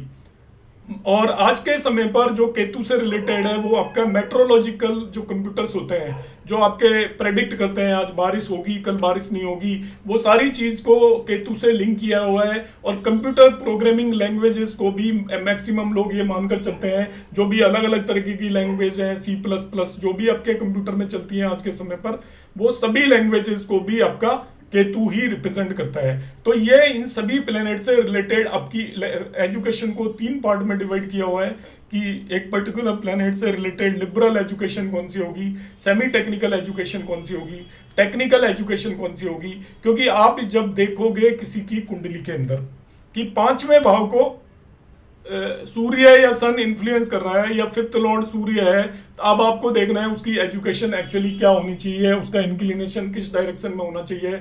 तब आपको उससे रिलेटेड एजुकेशन पता होगी, तभी तो बता पाएंगे कि आप कह सकते हो कि भाई आप पॉलिटिकल साइंस पढ़ रहे हैं क्या, या आप कोई मैथ्स पढ़ रहे हैं क्या, या आप फिजिक्स पढ़ रहे हैं क्या। इस तरीके से हमको उसको इंटरप्रेट करना पड़ेगा। यदि मून से लिंक बन रहा है आपका 5th हाउस का, 5th लॉर्ड का, या 5th लॉर्ड मून है, 5th हाउस के अंदर मून बैठा हुआ है, तो हम उसको जरूर कहेंगे मून से रिलेटेड करेक्टरिस्टिक उसकी एजुकेशन में होंगे। क्योंकि एजुकेशन का मतलब ये भी नहीं है कि कोई एक ही सब्जेक्ट कोई पर्सन पढ़ता है, मल्टीपल प्लैनेट्स का इन्फ्लुएंस हो सकता है। तो बहुत सारी चीजें करते हैं कि आपका मून का 5th हाउस पे इन्फ्लुएंस हो गया, तो हम कहेंगे उससे क्या म्यूजिक या फाइन आर्ट्स में आपका इंटरेस्ट है, आप करते हो, या कोई पैरामेडिकल एक्टिविटीज में आपका इंटरेस्ट है, केमिस्ट्री में आपका इंटरेस्ट है, तो उसका इंटरेस्ट जरूर होगा। आप ये मानकर चलिए उसने चाहे केमिस्ट्री ना पढ़ी हो, पर आप जब उसे कहेंगे कि आपका इंटरेस्ट है, वो एग्री कर जाएगा। आप कहोगे नहीं आपने केमिस्ट्री पढ़ी है, तो वो मे भी एग्री ना करे, वो कह सकता है कि नहीं जी मैं तो कुछ और पढ़ रहा हूं। मगर आप कहोगे कि आपका इंटरेस्ट म्यूजिक में है, फाइन आर्ट्स में है, या पैरामेडिकल एक्टिविटीज में इंटरेस्ट रखते हो, केमिस्ट्री में इंटरेस्ट है आपका, तो वो डेफिनेटली एग्री करेगा। मार्स वाले लोग हैं, अब आप कहोगे देखिए आप चेस बहुत अच्छा खेलते हो क्या, मार्स वाला जिसका 5th हाउस से लिंक होगा, अब चेस खेलने को आप स्पोर्ट्स मान सकते हो, मगर मैं उसको एजुकेशन ही मानता हूं। क्योंकि वो स्पोर्ट्स अपने आप में नहीं है, वो आपका माइंड गेम है और वो एजुकेशन लॉजिक से रिलेटेड है। मैथ्स बहुत अच्छी हो सकती है उस पर्सन की। जो ट्रिकी क्वेश्चंस होते हैं आजकल कॉम्पिटिटिव एग्जाम में, आप देखोगे यूपीएससी के एग्जाम में या कैट वगैरह के एग्जाम में, लॉजिक रिलेटेड एक सब्जेक्ट होता है। वो मार्स जिसका स्ट्रॉन्ग है वो उस चीज के अंदर बहुत ज्यादा मजा आएगा उसको उस काम को करने के लिए, लॉजिक वाली प्रॉब्लम्स को वो निकालने की कोशिश करेगा। तो इस तरीके से हमें इंटरप्रेट करना है 5th हाउस पे यदि मार्स का इन्फ्लुएंस है तो आप उसकी एजुकेशन क्या बताएंगे। आप 2 मिनट में बताओगे भाई आप इंजीनियर हो गए। मेलिफिक इन्फ्लुएंस हो गया, मार्स हो जाए या सैटर्न हो जाए या राहु हो जाए, तो आप इनका सबका टेक्निकल में देखिए वर्ड देखिए, आप इंजीनियर लिखा हुआ है, मार्स के आगे इंजीनियर लिखा हुआ है। आप सैटर्न में देखोगे तो इंजीनियर लिखा हुआ है, राहु में देखोगे तो इंजीनियर लिखा हुआ है। तो ये मैंने आपको इंडिविजुअली बताया जरूर है, मगर आपको माइंड में क्या बिठाना है ये आपको याद नहीं रहेंगे over the period of time. हमें एस्ट्रोलॉजी करनी है तो इन्हें खोल खोल के हम रोज देखेंगे नहीं। तो अब आपको क्या करना है, यदि 5th हाउस पे कैसे है वो तो मैं आगे बताऊंगा, मगर 5th हाउस से लिंक्ड जो भी प्लेनेट है वो यदि आपके मेलिफिक है, इन जनरल मेलिफिक में आप सन को मत कंसीडर करिएगा, मार्स है, सैटर्न है, राहु है, केतु है, तो आप मान के चलिए कि उस पर्सन की जो एजुकेशन है वो इंजीनियरिंग से रिलेटेड होनी चाहिए, मतलब इंक्लिनेशन इंजीनियरिंग से रिलेटेड होनी चाहिए। नहीं है वो एक अलग बात है, हमें आर्ग्यू नहीं करना है उसकी नहीं है तो। और यदि आपके जो बेनिफिक प्लैनेट्स हैं इन जनरल, मून हो गया, जुपिटर हो गया, तो इन दोनों की यदि किसी तरीके से 5th हाउस से लिंक्ड है तो वो आप समझ लीजिए कि उसकी जो एजुकेशन है वो होनी चाहिए लिंक टू द ह्यूमैनिटीज, या इस तरीके के सॉफ्ट सब्जेक्ट से रिलेटेड एजुकेशन होनी चाहिए। शुक्र है तो शुक्र एक्चुअली दोनों तरीके की एजुकेशन दे सकता है, वो आर्ट्स एंड फाइन आर्ट्स भी दे सकता है, होटल मैनेजमेंट के साथ साथ वो आपके जो बिग कंप्यूटर्स हैं, जो आपका ग्राफिक टेक्नोलॉजी है, एनिमेशन टेक्नोलॉजी, वो भी देगा। क्योंकि ये आपका उस तरीके का ही प्लेनेट है, आपके घर के अंदर सजावट है वो भी वीनस ही बताएगा। तो कंप्यूटर के अंदर जो ग्राफिक्स है या एनिमेशन है वो एक तरीके की सजावट है, उसको भी आपका शुक्र ही रिप्रेजेंट करेगा। इसी तरीके से आपको यदि राहु आ जाता है तो इन जनरल आप ये ध्यान रखिए, इन जनरल बात बता रहा हूं मैं, स्पेस से रिलेटेड एजुकेशन होगी। अब स्पेस में क्या है, इलेक्ट्रॉनिक्स जैसे देखिए आज के समय पर इलेक्ट्रॉनिक्स हो गया, मोबाइल से रिलेटेड जो भी सिग्नल्स हो गए, it is through space only. तो इन सभी में राहु का इन्वॉल्वमेंट है। इलेक्ट्रॉनिक डिवाइसेस जितनी भी बनती हैं उसमें भी राहु का इन्वॉल्वमेंट है। तो इलेक्ट्रॉनिक्स का भी कारक एक्चुअली राहु को मानकर चलते हैं। और केतु को हम मानकर चलते हैं कि जो कंप्यूटर में जो डिफरेंट आपकी प्रोग्रामिंग होती है आज के समय पर, उनका कारक केतु को भी माना जाता है। यहां पर बात करेंगे हम the divisional charts. D9 and D24 दो डिविजनल चार्ट हैं जिसको हम एजुकेशन के लिए देख सकते हैं। D9 चार्ट को आपको हर बार हर हाल में एजुकेशन के लिए देखना है, हर बार हर हाल में। D9 चार्ट के बगैर आप कभी भी कोई भी प्रेडिक्शन दोगे नहीं। D1 चार्ट को केवल आप देख लीजिए, मगर जब तक आपने D9 चार्ट नहीं देखा है तो आपकी जो भी प्रेडिक्शन है वो फॉल्स मान के चलिए कि आप जो प्रेडिक्शन दे रहे हो वो एक अंदाजा बता रहे हो, वैसा होगा, इस बात की कोई गारंटी नहीं है। आपकी D1 कुंडली के अंदर कोई भी प्रॉमिस है, आप D9 में जाकर देखते हैं वो प्रॉमिस कंफर्म होता है तो वो इवेंट होगा। D1 के अंदर प्रॉमिस है, D9 के अंदर वो कंफर्म नहीं हो रहा है, तो उस इवेंट के होने की प्रोबेबिलिटी काफी रिड्यूस हो जाएगी, ये आप मानकर चलें। अब यहां पर 3 चार्ट इन्वॉल्व हो गए एजुकेशन के लिए। पहला चार्ट है D1, दूसरा चार्ट है D9 और तीसरा चार्ट है D24। अब D24 जो चार्ट है ये आपका एक्चुअली बहुत बड़ा एक हायर डिवीजन है। हम एक पर्टिकुलर राशि को 24 इक्वल पार्ट्स में डिवाइड कर रहे हैं। 24 इक्वल पार्ट्स में जब आप एक राशि को डिवाइड करोगे तो एक पार्ट की वैल्यू आएगी 1 डिग्री 15 मिनट्स। 1 डिग्री 15 मिनट्स, और 1 डिग्री 15 मिनट्स का मतलब है कि वो आपकी 6 मिनट के अंदर, 5 मिनट के अंदर D24 चार्ट बदल जाता है। तो किसी भी पर्सन का यदि टाइम ऑफ बर्थ आपको बिल्कुल 100% एक्यूरेट पता ना हो, अप टू 5 मिनट, आप D24 चार्ट का यूज नहीं करोगे, ये ध्यान रखना है। कोई बंदा जरा भी अप्रोक्सीमेट टाइम बता रहा है, क्योंकि गलत एनालिसिस करने से बेटर है आप एनालिसिस ना करें। तो D24 चार्ट जो भी यूज करना चाहें, तो मैंने बता दिया है D24 चार्ट 5 मतलब बदल तो 1 मिनट में भी सकता है, मगर 5 मिनट में तो बदल ही जाएगा, 100% बदल जाएगा। बदलने को वो 30 सेकंड में भी बदल सकता है D24, मगर 5 मिनट में हर एक का D24 चार्ट बदल जाता है। तो D24 चार्ट का आप तभी यूज करें जब आप पर्सन कहे कि हमारा टाइम ऑफ बर्थ बहुत एक्यूरेट है, और एजुकेशन में D24 चार्ट ही बताता है बेसिकली सारी चीजें, मगर उसको यूज करने में इस चीज का ध्यान रखें। मैंने यहाँ पर एक प्रिकॉशन लिखी हुई है, D24 should be used only when birth time is accurate. आप ये नोट कर सकते हो, it changes with in 5 minute. 1 minute में भी चेंज हो सकता है, 2 मिनट में भी हो सकता है, 5 मिनट में तो बदल ही जाएगा। तो किसी का यदि बर्थ टाइम में 5 मिनट कम या ज्यादा है तो D24 चार्ट बदल जाएगा, तो आप इसे यूज ना करें। अब यूज ऑफ डिविजनल चार्ट, क्या यूज करना है डिविजनल चार्ट का? फ्रेंडशिप बिटवीन लग्न लॉर्ड ऑफ D1, जो बर्थ चार्ट के लग्न लॉर्ड, एंड लग्न lord of divisional chart promotes the signification of divisional chart in the life of individual. क्या है इसका रोल? कि आप D1 चार्ट का लग्न लॉर्ड देख लीजिए। सपोज आपका D1 चार्ट का लग्न लॉर्ड मरकरी है, और आप डिविजनल चार्ट का लग्न लॉर्ड देख लीजिए। यदि दोनों में फ्रेंडशिप है तो उस पर्टिकुलर डिवीजन से रिलेटेड जो भी सिग्निफिकेशन है वो प्रमोट होंगे। आपने वर्गोत्तम लग्न वर्ड सुना होगा।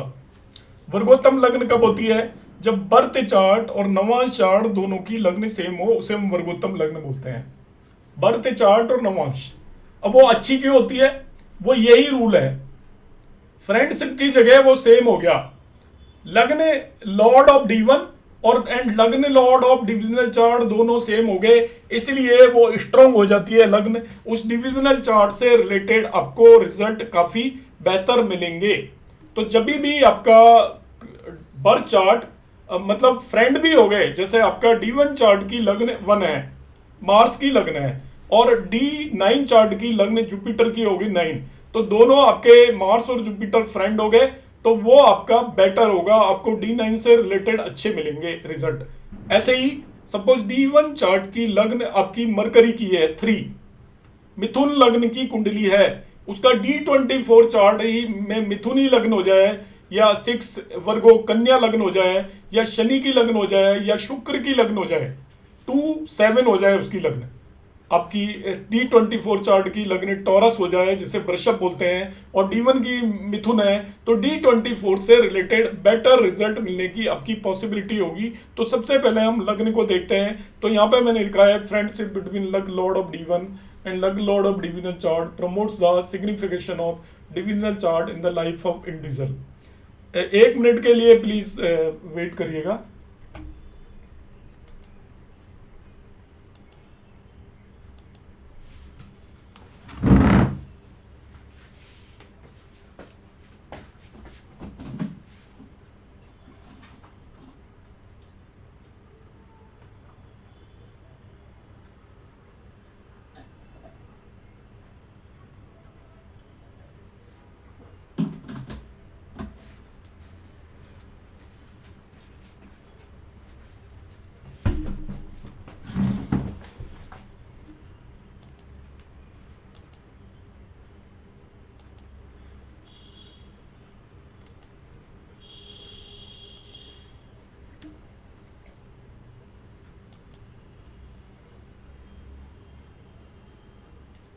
अब देखिए हमें क्या करना है यहाँ पर, जो मैंने बताया था, if lagna lord of D1 and D24 are friends it is good for education.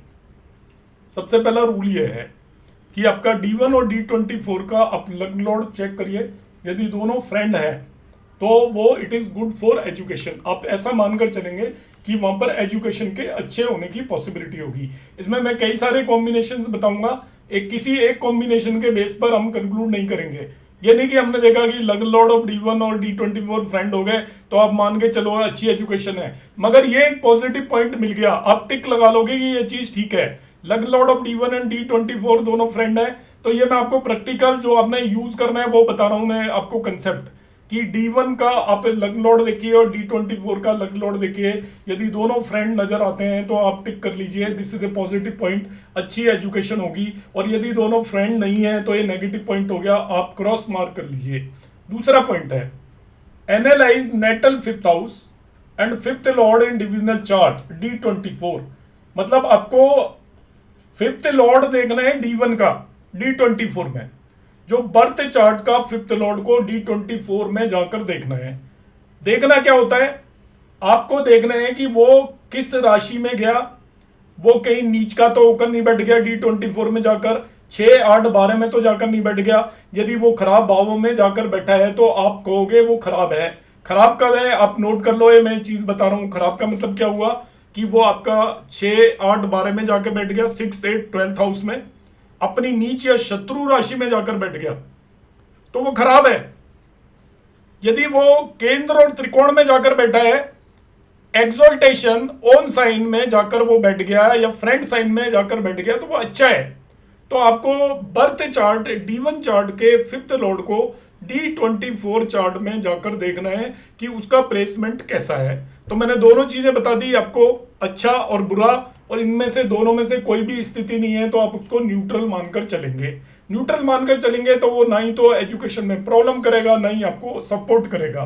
तो क्या करना है आपको, सेकंड पॉइंट, आपको D1 का फिफ्थ लॉर्ड D24 चार्ट में जाकर देखना है।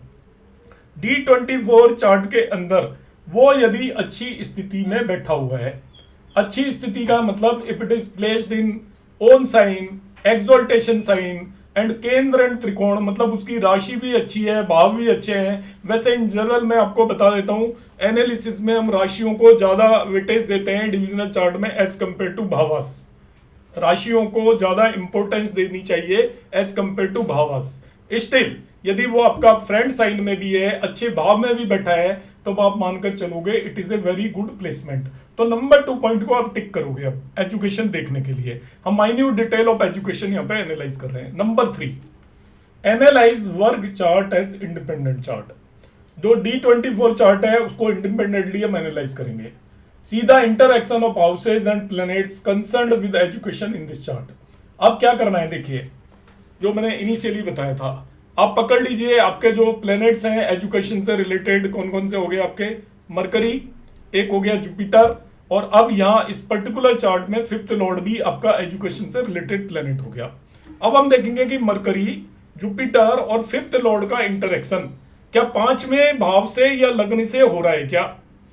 यदि मरकरी का इंटरेक्शन लगने से हो रहा है, मरकरी का इंटरेक्शन फिफ्थ हाउस से हो रहा है, मरकरी का इंटरेक्शन फिफ्थ लॉर्ड से हो रहा है, जुपिटर का इंटरेक्शन फिफ्थ हाउस से हो रहा है, जुपिटर का इंटरेक्शन फिफ्थ लॉर्ड से हो रहा है, जुपिटर का इंटरेक्शन लग्न से हो रहा है, जुपिटर का इंटरेक्शन लग्न लॉर्ड से हो रहा है, या इसी तरीके से फिफ्थ लॉर्ड का इंटरेक्शन लग्न से हो रहा है, फिफ्थ लॉर्ड का इंटरेक्शन फिफ्थ हाउस से हो रहा है, फिफ्थ लॉर्ड का इंटरेक्शन मरकरी से जुपिटर से हो रहा है यदि वर्क कुंडली में, तो उसको आप पॉजिटिव मानोगे, और किसी भी तरीके का कोई भी इंटरेक्शन नहीं है तो आप उसे नेगेटिव न्यूट्रल मानोगे। और नेगेटिव कहीं हो रहा है कि आपका मरकरी और जुपिटर आपके 6 बारे में जाकर बैठ गए, नीच के होकर बैठ गए, तो उसको आप नेगेटिव कंसिडर करके चलोगे। तो थर्ड पॉइंट आपको वेरीफाई करना है डिविजनल चार्ट में। चौथा point, find position of fifth Lord, Jupiter and लग्न लॉर्ड ऑफ D24, इन तीनों चीजों को देखना है आपको। पोजीशन देखनी है फिफ्थ लॉर्ड की, जुपिटर की और लग्न लॉर्ड की D24 की। Find position of their dispositor in natal chart, ये एक सूत्र है, अब इसे आप नोट कर सकते हो, इसको करके हमें देखना किस तरीके से है। दिस इज सूत्र आपको एजुकेशन देखने के लिए। एजुकेशन पावर्स ऑफ नेटिव देखेगा, देखनी है कि उसके अंदर पढ़ने की कितनी शक्ति है, वो पढ़ना भी चाहता है या नहीं पढ़ना चाहता। आपको क्या करना है, D24 का फिफ्थ लॉर्ड लेना है, जुपिटर देखना है एंड लग्न लॉर्ड ऑफ D24, इन तीनों प्लैनेट्स के डिस्पोजिटर देखने हैं आपको। डिस्पोजिटर का मतलब है, ये मैं एक सूत्र बता रहा हूं अलग से, इसे आप नोट कर लें, ये बहुत ही इंपॉर्टेंट सूत्र है। किसी की भी एजुकेशन देखनी है, केवल इस सूत्र के बेस पर भी हम डिसाइड कर सकते हैं उस पर्सन की एजुकेशन कैसे होगी। D24 का फिफ्थ लॉर्ड देखिए, वो जिस राशि में बैठा है उसका स्वामी उसका डिस्पोजिटर हो जाएगा। जुपिटर देखिए, जिस राशि में बैठा है उसका स्वामी उसका डिस्पोजिटर हो जाएगा। और लग्न लॉर्ड देखिए D24 का, वो जिस राशि में बैठा है उसका स्वामी है, वो उसका डिस्पोजिटर हो जाएगा। उन्हें नेटल चार्ट में जाकर देखें। नेटल चार्ट में यदि इन तीनों का प्लेसमेंट अच्छा है तो उसकी एजुकेशन एक्सेप्शनली गुड होगी। 2 का अच्छा है तो ठीक होगी, 1 का अच्छा है तो एवरेज होगी, और तीनों का प्लेसमेंट खराब है तो उसकी एजुकेशन खराब जाएगी। और इसको आप अपनी कुंडलियों पर लगा के आप देख सकते हो, जो मैंने सूत्र बताया है। और वो सूत्र आप ये मानकर चलिए, क्या सूत्र बताया मैंने, 3 कंसेप्ट इसके अंदर बताया है। आप D24 में देखिए कि फिफ्थ लॉर्ड किस राशि में बैठा है, तो उसका लग्न लॉर्ड आपको पता चल, जिस राशि में बैठा है उसका लॉर्ड, जिसको हम बोलेंगे डिस्पोजिटर, उस प्लेनेट को नोट कर लो, नंबर 1। दूसरा आपने नोट करना है कि वो जुपिटर जिस राशि में बैठा हुआ है उसका लॉर्ड। और तीसरा आपने नोट करना है कि जो D24 का लग्न लॉर्ड है वो आपका जिस भी साइन में गया उसका लॉर्ड। उन तीनों को आप D1 चार्ट में जाकर देखो, तीनों को। यदि तीनों बेटर प्लेस्ड है, अच्छी साइन में प्लेस्ड है, अच्छे भाव के अंदर प्लेस्ड है, तो वो उसकी बेस्ट एजुकेशन होगी, टॉपर होगा हमेशा ही। 2 भी अच्छे हैं तो ठीक ठाक एजुकेशन होगी, मतलब उसको भी बेहतर मानेंगे। एक ही अच्छी पोजीशन में है तो वो उसकी एजुकेशन एवरेज होगी। और यदि उनमें से तीनों ही खराब पोजीशन में है तो उसकी एजुकेशन के अंदर बहुत स्ट्रगल होगी, जिसको हम बोलते हैं आगे पीछे हो के वो पर्सन आगे बढ़ता चलाएगा। इस तरीके की हम चीजें उसके अंदर देखेंगे। फिफ्थ जो कंसेप्ट है, Mercury's association with the fifth lord, वो fifth house oblique lord in D1 and D24 improves education. यदि मरकरी का एसोसिएशन किसी भी तरीके से बर्थ चार्ट में भी वो 5वें भाव से हो जाए, या आपका D24 चार्ट में भी 5वें भाव या उसके लॉर्ड से हो जाए, तो वो एजुकेशन के लिए अच्छा माना जाता है। D24 चार्ट की स्पेसिफिक बात करूंगा तो ये मैंने 5 एक सूत्रास बताए हैं, जो कि इन पर काफी रिसर्च होने के बाद ये सूत्र यहाँ पर कैलकुलेट किए गए थे, जिनको मैंने आपके सामने यहाँ पे अभी बताया है। इन सूत्रों को हम मैं अभी आज की क्लास में मैं थ्योरी कर रहा हूँ, नेक्स्ट क्लास में हम प्रैक्टिकली कुंडली पर लगाएंगे, क्योंकि आज उतना समय नहीं रहेगा, वरना हमारा एक ही कंसेप्ट में हम रुक जाएंगे। इन सभी को मैं लगा के बताऊंगा आपको कि किस तरीके से आपको इसको देखना है। Find position of fifth Lord, Jupiter and लग्न लॉर्ड ऑफ D24, हम उसको D24 से D1 में ले जाकर किस तरीके से देखेंगे वो मैं आपको एक्सप्लेन करूंगा। अब आता है D24 चार्ट, जिसे हम चतुर्विमांशा चार्ट बोलते हैं। इसको सिद्धांशा चार्ट भी कहा जाता है। तो सिद्धांशा चार्ट के बारे में मैंने अभी आपको स्टार्टिंग में बताया था। इसमें एक 30 डिग्री के साइन को 24 इक्वल पार्ट्स में डिवाइड करते हैं, और एक चतुर्विमांशा की वैल्यू होती है 1 degree 50 minutes. For casting of chart, chart को कास्ट करने के लिए, for planet in a odd sign, जो भी प्लेनेट होता है, ऑड साइन के अंदर जो भी प्लेनेट होता है उसको हम काउंट करते हैं। खैर ये कास्टिंग से बहुत ज्यादा लेना देना नहीं है आपको, इसका मैं आपको एक आज की क्लास के बाद एक वीडियो अपलोड करूंगा, उसे आप जरूर देख लेना। ऑल्दो मैंने डिविजनल चार्ट से रिलेटेड अपनी एक सीरीज वो की थी, तो वो चलो आपने देखी होगी, नहीं देखी होगी कोई बात नहीं, मगर D24 चार्ट से रिलेटेड मैं एक वीडियो अपलोड करूंगा। उससे पहले मैंने अभी आपको जो एक कंसेप्ट बताया था, इसको मैं लगाकर यहाँ पे बताऊंगा आपको। देखिए, find position of fifth Lord Jupiter and lug lord of D24, find position of their dispositors in the natal chart. If placement is good, it improve the educational powers of native. अब मैं देखिए इस सूत्र को लगाकर यहाँ पर बताता हूँ। एक किसी भी कुंडली पर पर्सन की एजुकेशन पावर्स को देखकर हम बताएंगे कि किस तरीके की एजुकेशन पावर्स है उस पर्सन की। एक यहाँ पर मैं अभी की कुंडली एक ओपन करूंगा राइट नाउ। इस टाइम पर जिस पर्सन की बर्थ होगी उसकी कुंडली में ये कॉम्बिनेशन में लगा के आपको बताऊंगा कि किस तरीके से आपको देखना है।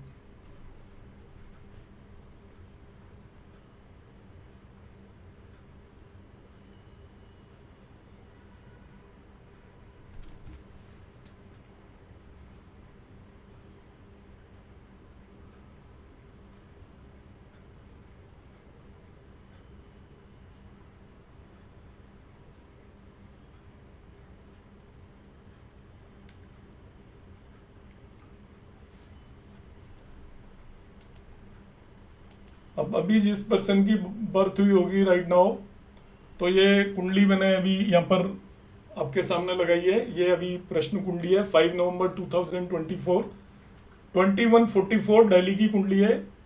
तो ये मिथुन लग्न की कुंडली बन रही है इस समय पर। ठीक है, अब मैं क्या करूंगा, इसकी एजुकेशन देखना चाहता हूं। तो एजुकेशन देखने के लिए देखिए आपको मैं बताता हूं। इसमें इनिशियली मैं इसकी टाइप ऑफ एजुकेशन या इंक्लिनेशन देखना चाहता हूं यहाँ पर। तो आप इसके 5वें भाव को देख लीजिए। सबसे पहले तो किस तरीके की एजुकेशन होगी। पढ़ाई में इंटेलिजेंट होगा या डल होगा वो एक सेपरेट इशू है, मगर इसकी किस तरीके की एजुकेशन होगी ये एक सेपरेट इशू है। अब देखिए मैं इसकी एजुकेशन देखना चाहता हूँ। यहाँ के इसके 5th हाउस के अंदर सूर्य बैठा हुआ है, नीच का होकर बैठा हुआ है, कोई बात नहीं। टाइप ऑफ एजुकेशन कैसे देखनी है मैं एक्सप्लेन करने की यहाँ पे कोशिश करूंगा आपके सामने। मार्स 1 2 3 4, मार्स भी वैसे नीच का है मगर 4th दृष्टि से आपके इसके 5वें भाव को देख रहा है। मार्स का इस पे इन्फ्लुएंस है। इसके अलावा और कोई एस्पेक्ट कर रहा है क्या? और कोई इसे एस्पेक्ट नहीं कर रहा। मगर 5th लॉर्ड को यदि मैं पकड़ लेता हूं, देखिए 5th लॉर्ड ये रहा वीनस यहाँ पर 6ठे भाव में, उसके साथ मरकरी कंजक्टेड है और उसको साथ साथ में सैटर्न एस्पेक्ट कर रहा है। आपकी सैटर्न 10th एस्पेक्ट से एस्पेक्ट कर रहा है। तो 5th हाउस पे देखिए किस किस प्लेनेट का इंफ्लुएंस आ गया। 5th हाउस में सन खुद बैठा हुआ है, 5th हाउस पे मार्स का इंफ्लुएंस है, 5th हाउस 5th लॉर्ड खुद शुक्र है, 5th लॉर्ड पर आपका सैटर्न का इन्फ्लुएंस है, 5th लॉर्ड पर वीनस का इन्फ्लुएंस है। तो यहां पर 5th हाउस पर मैक्सिमम आप ये देख रहे हो कि दोनों जो मैलिफिक प्लेनेट हम नेचुरली जिनको मानकर चलते हैं, मार्स का भी इन्फ्लुएंस आ रहा है 5th हाउस के ऊपर, सन वहां पर आकर बैठा हुआ है, 5th लॉर्ड को सैटर्न भी इन्फ्लुएंस कर रहा है। तो इस पर्टिकुलर पर्सन के पास देखिए मरकरी की भी एजुकेशन आप बोल सकते हो, क्योंकि मरकरी वीनस के साथ कंजक्टेड है। मार्स भी है, सैटर्न भी है, मरकरी भी है, वीनस भी है, सन भी है। तो 5 प्लैनेट एक तरीके से इसके 5th हाउस से लिंक्ड यहां पर होते हुए नजर आ रहे हैं। और जुपिटर भी 5th लॉर्ड को एस्पेक्ट कर रहा है, जुपिटर भी एस्पेक्ट कर रहा है यदि आप 5th लॉर्ड को यहां पर देखोगे तो अल्टीमेटली 5th हाउस और 5th लॉर्ड पर ऑलमोस्ट सभी के सभी प्लैनेट्स का इंफ्लुएंस है। तो ऐसे पर्सन की एजुकेशन के बारे में क्या प्रेडिक्शन देंगे? ऐसे पर्सन की एजुकेशन के बारे में हम प्रेडिक्शन देंगे, इसकी एजुकेशन बदलती चली जाएगी, इस पर्सन का इंटरेस्ट चेंज होता चला जाएगा।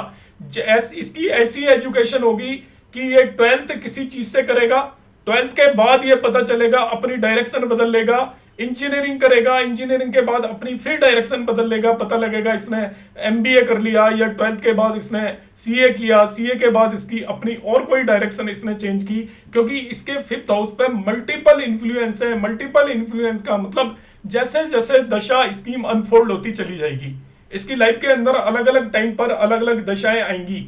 जैसे जैसे दशा इसकी अनफोल्ड होती चली जाएगी, वैसे वैसे इसका एरिया ऑफ इंटरेस्ट बदलता जाएगा। तो इसकी कोई एक स्टैटिक, क्योंकि ये बाई चांस हमने एक कुंडली लगाई है जिसके 5वें भाव पर सभी के सभी प्लैनेट्स का इन्फ्लुएंस हो रखा है, तो सभी के सभी प्लैनेट्स अपना इन्फ्लुएंस डाल रहे हैं, तो इनमें से किसी से भी रिलेटेड इसका इंटरेस्ट हो सकता है। अब इंटरेस्ट जिससे भी रिलेटेड होगा, जैसे जैसे इसकी दशाएं अनफोल्ड होती चली जाएंगी, कि सपोज इसकी सूर्य की दशा होगी तो 5वें भाव में सूर्य बैठा हुआ है तो वो अपना इन्फ्लुएंस मैक्सिमम डालेगा। जब मार्स की दशा है, अंतर दशा होगी, तो वो इसे एस्पेक्ट कर रहा है 5th हाउस को, तो वो अपना इन्फ्लुएंस मैक्सिमम इसके अंदर डालेगा, क्योंकि मार्स एक्टिवेटेड है और मार्स इसे देख रहा है। तो मार्स अपनी दशा के अंदर जहां बैठा है वहां के तो रिजल्ट देगा, मगर जिस भाव में बैठा है उसको भी वो प्रभावित एक तरीके से करेगा। तो हमको इस तरीके से उस चीज को इंटरप्रेट करना पड़ेगा। अब बेसिकली मैं D24 चार्ट इसका एक्सप्लेन करने की कोशिश कर रहा था, तो D24 चार्ट में इसका खोलता हूं। ये D24 चार्ट आ गया इसका। D24 यहाँ आपको बहुत छोटा दिख रहा होगा, मैं बता देता हूं, डिक्टेट कर देता हूं कि इसकी लगन है 11, लग्न के अंदर मरकरी बैठा हुआ है। तो देखिए, मैं लग्न का एक कंसेप्ट बताया था कि यदि D1 का जो लग्न लॉर्ड है और D24 का लग्न लॉर्ड दोनों यदि फ्रेंड हो जाएं, इसकी लग्न है यहाँ पर 11 है तो ये सैटर्न है, और इसकी यहाँ पर लग्न लॉर्ड 3 है, ये मरकरी है। तो ये सेम ही फैमिली को दोनों बेसिकली बिलोंग करते हैं, मरकरी और सैटर्न। फर्दर जो दूसरा जो कंपोनेंट है वो मैं बताने की कोशिश कर रहा था। इसका 5th लॉर्ड देखिए, 5th लॉर्ड जुपिटर, और यहां पर हम जुपिटर का वो देखेंगे, लग्न लॉर्ड का वो देखेंगे डिस्पोजिटर। 5th हाउस के अंदर 3 साइन है, और इसका जो 5th लॉर्ड बैठा हुआ है आपका 11 साइन में, तो 5th लॉर्ड का डिस्पोजिटर हो गया सैटर्न। यहाँ पर 5th लॉर्ड का डिस्पोजिटर देखना है, मैं इसकी क्वालिटी ऑफ एजुकेशन देख रहा हूं, ध्यान से समझिए। D24 को यूज करके आप सभी कुंडलियों पर लगा सकते हो।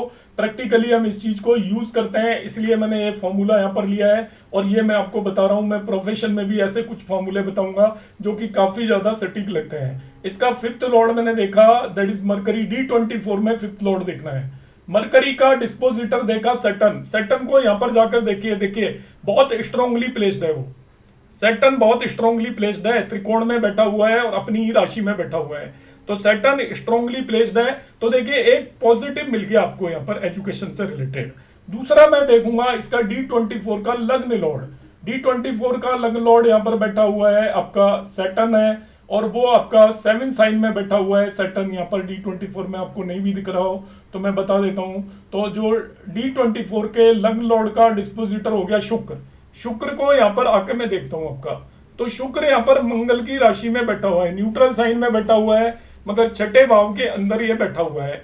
जुपिटर उसको एस्पेक्ट कर रहा है यहाँ पर, तो स्टिल इसको 6th हाउस में इसका प्लेसमेंट है, तो उतना बेटर प्लेसमेंट नहीं है। जुपिटर उसको एस्पेक्ट कर रहा है तो वो थोड़ा सा पॉजिटिव तो दे रहा है, मगर साथ ही साथ शनि भी उसको एस्पेक्ट कर रहा है, तो placement house wise is not a good placement. तो वीनस को यहां पर हम मानकर चलेंगे कि इसको बहुत सपोर्ट करने वाला नहीं है।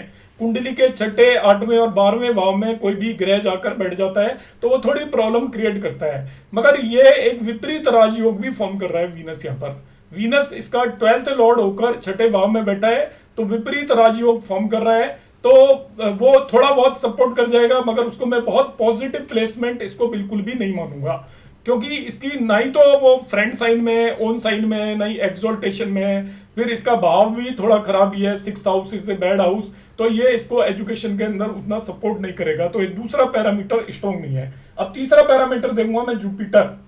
D12 में जुपिटर अपनी ही राशि में बैठा हुआ है, तो इसका डिस्पोजिटर भी खुद हुआ जुपिटर। अब जुपिटर को मैं यहाँ पर आकर बैठ के देखता हूं, तो देखिए इसके 12th हाउस में आकर बैठ गया वो, और वो अपने जुपिटर के लिए वीनस शत्रु होता है, शत्रु राशि के अंदर 12वें भाव के अंदर वो आकर बैठा हुआ है। तो शत्रु राशि में 12वें भाव में जुपिटर का प्लेसमेंट अच्छा नहीं माना जाएगा, क्योंकि 12वें भाव में आ गया और शत्रु राशि के अंदर भी बैठा हुआ है। तो आउट ऑफ 3 पैरामीटर, एक तो पॉजिटिव था, एक पैरामीटर जो शुक्र है वो एस्पेक्ट वगैरह से थोड़ा ठीक मान लो, वो भी इतना बेटर नहीं था, और तीसरा पैरामीटर जुपिटर को हमने यहाँ पर आकर देखा तो वो शत्रु राशि में 12वें भाव के अंदर बैठा हुआ है। तो हम कैसे कंसीडर करके चलेंगे in this one particular case, हम मान के चलेंगे इस पर्सन की एजुकेशन एवरेज होगी, एक्सेप्शनली स्ट्रॉन्ग एजुकेशन नहीं होगी। तो इस तरीके से हम D24 को यूटिलाइज कर सकते हैं। एवरेज एजुकेशन का मतलब अधिकतर लोगों की एजुकेशन एवरेज होती है। जैसे एक पर्सन है वो आपका, आप उसको बेटर बेस्ट मान सकते हो आज के समय पर, जो हम देखते हैं कि वो कोई अच्छी कॉम्पिटिटिव एग्जाम क्लियर करके कहीं IIT या इसके इक्विवेलेंट किसी इंस्टीट्यूट में जा रहा है, तो आप मान के चलिए कि बहुत बेटर है। इसके बाद गुड मान सकते हो कि वो बीच की मीडियोकर कॉलेज के अंदर जा रहा है। और एवरेज का मतलब कहीं से भी वो कुछ ना कुछ एजुकेशन तो ले ही लेगा, उसे हम एवरेज मानकर चलेंगे। तो उस तरीके से हम D24 का यहाँ पे यूटिलाइजेशन देख सकते हैं।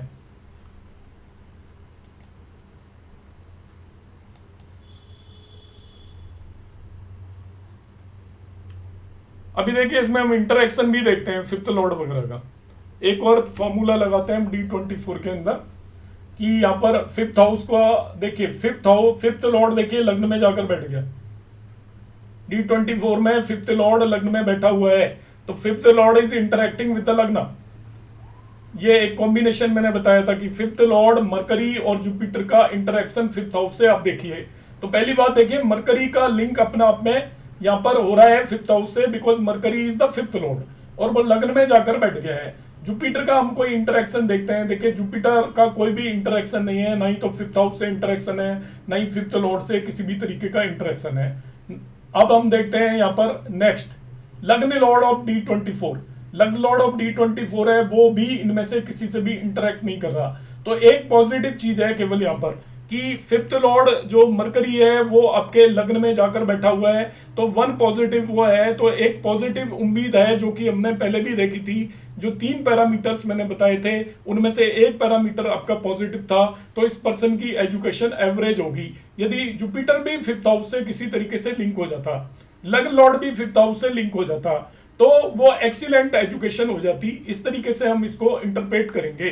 तो इस कुंडली में हमने देखा कि इस पर्टिकुलर पर्सन की टाइप ऑफ एजुकेशन क्या होगी, उसके बारे में मैंने बताने की कोशिश की कि टाइप ऑफ एजुकेशन क्या होगी। स्पेसिफिक क्वेश्चन आ गया इस पर्सन का कि वो किस तरीके की एजुकेशन करेगा, तो उस पर्सन को हम जवाब देंगे कि इसकी जो मल्टीपल टाइप ऑफ एजुकेशन होंगी, जैसे जैसे इसकी दशाएं चेंज होती रहेंगी, इसका एरिया ऑफ इंटरेस्ट बदलता चला जाएगा। वो आंसर था हमने कि एजुकेशन कैसी रहने वाली है। फिर दूसरा क्वेश्चन था कि ये जो मतलब किस फील्ड में होगी, तो फील्ड में हम इसको बताएंगे क्योंकि ये बंदा बहुत ब्रिलियंट नहीं होगा, एजुकेशन बहुत एक्सीलेंट नहीं होगी। तो जिन लोगों की एजुकेशन एक्सीलेंट नहीं होती वो डबल माइंडेड रहते हैं, इसलिए उनका फील्ड डायरेक्शन बदलती रहती है कि एक पर्टिकुलर टाइम तक उन्होंने इंजीनियरिंग की ट्राई की, अब उनको लगा इंजीनियरिंग में नहीं हुआ, काफ़ी कोशिश कर ली, तो चलो BBA कर लेते हैं।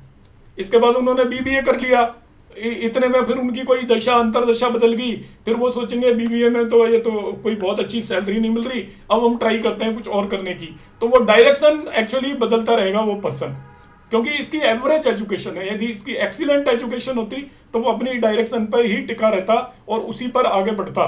तो जनरली क्या होता है कि जिनकी एजुकेशन मीडियोकर होती है उन लोगों को डायरेक्शन बदलने की कोशिश करनी पड़ती है अपने प्रोफेशन में थोड़ा आगे एक्सेल करने के लिए। तो आज की क्लास में ये यहीं तक रखेंगे। अब आपके जो भी डाउट्स हैं 1 बाय 1 आप और रिलेटेड टू क्लास ही रखेंगे तो थोड़ा ठीक रहेगा। जनरल डाउट्स आप आगे की कुछ एक क्लासेस के बाद डिस्कस कर सकते हो।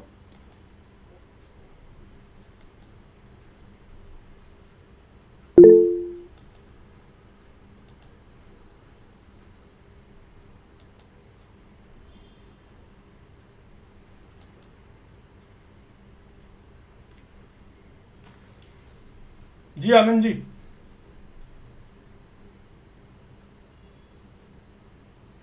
एक मिनट।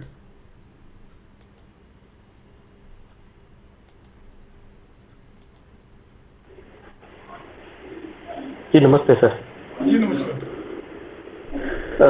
सर मेडिकल एजुकेशन के लिए कौन से प्लानिट हम देखेंगे?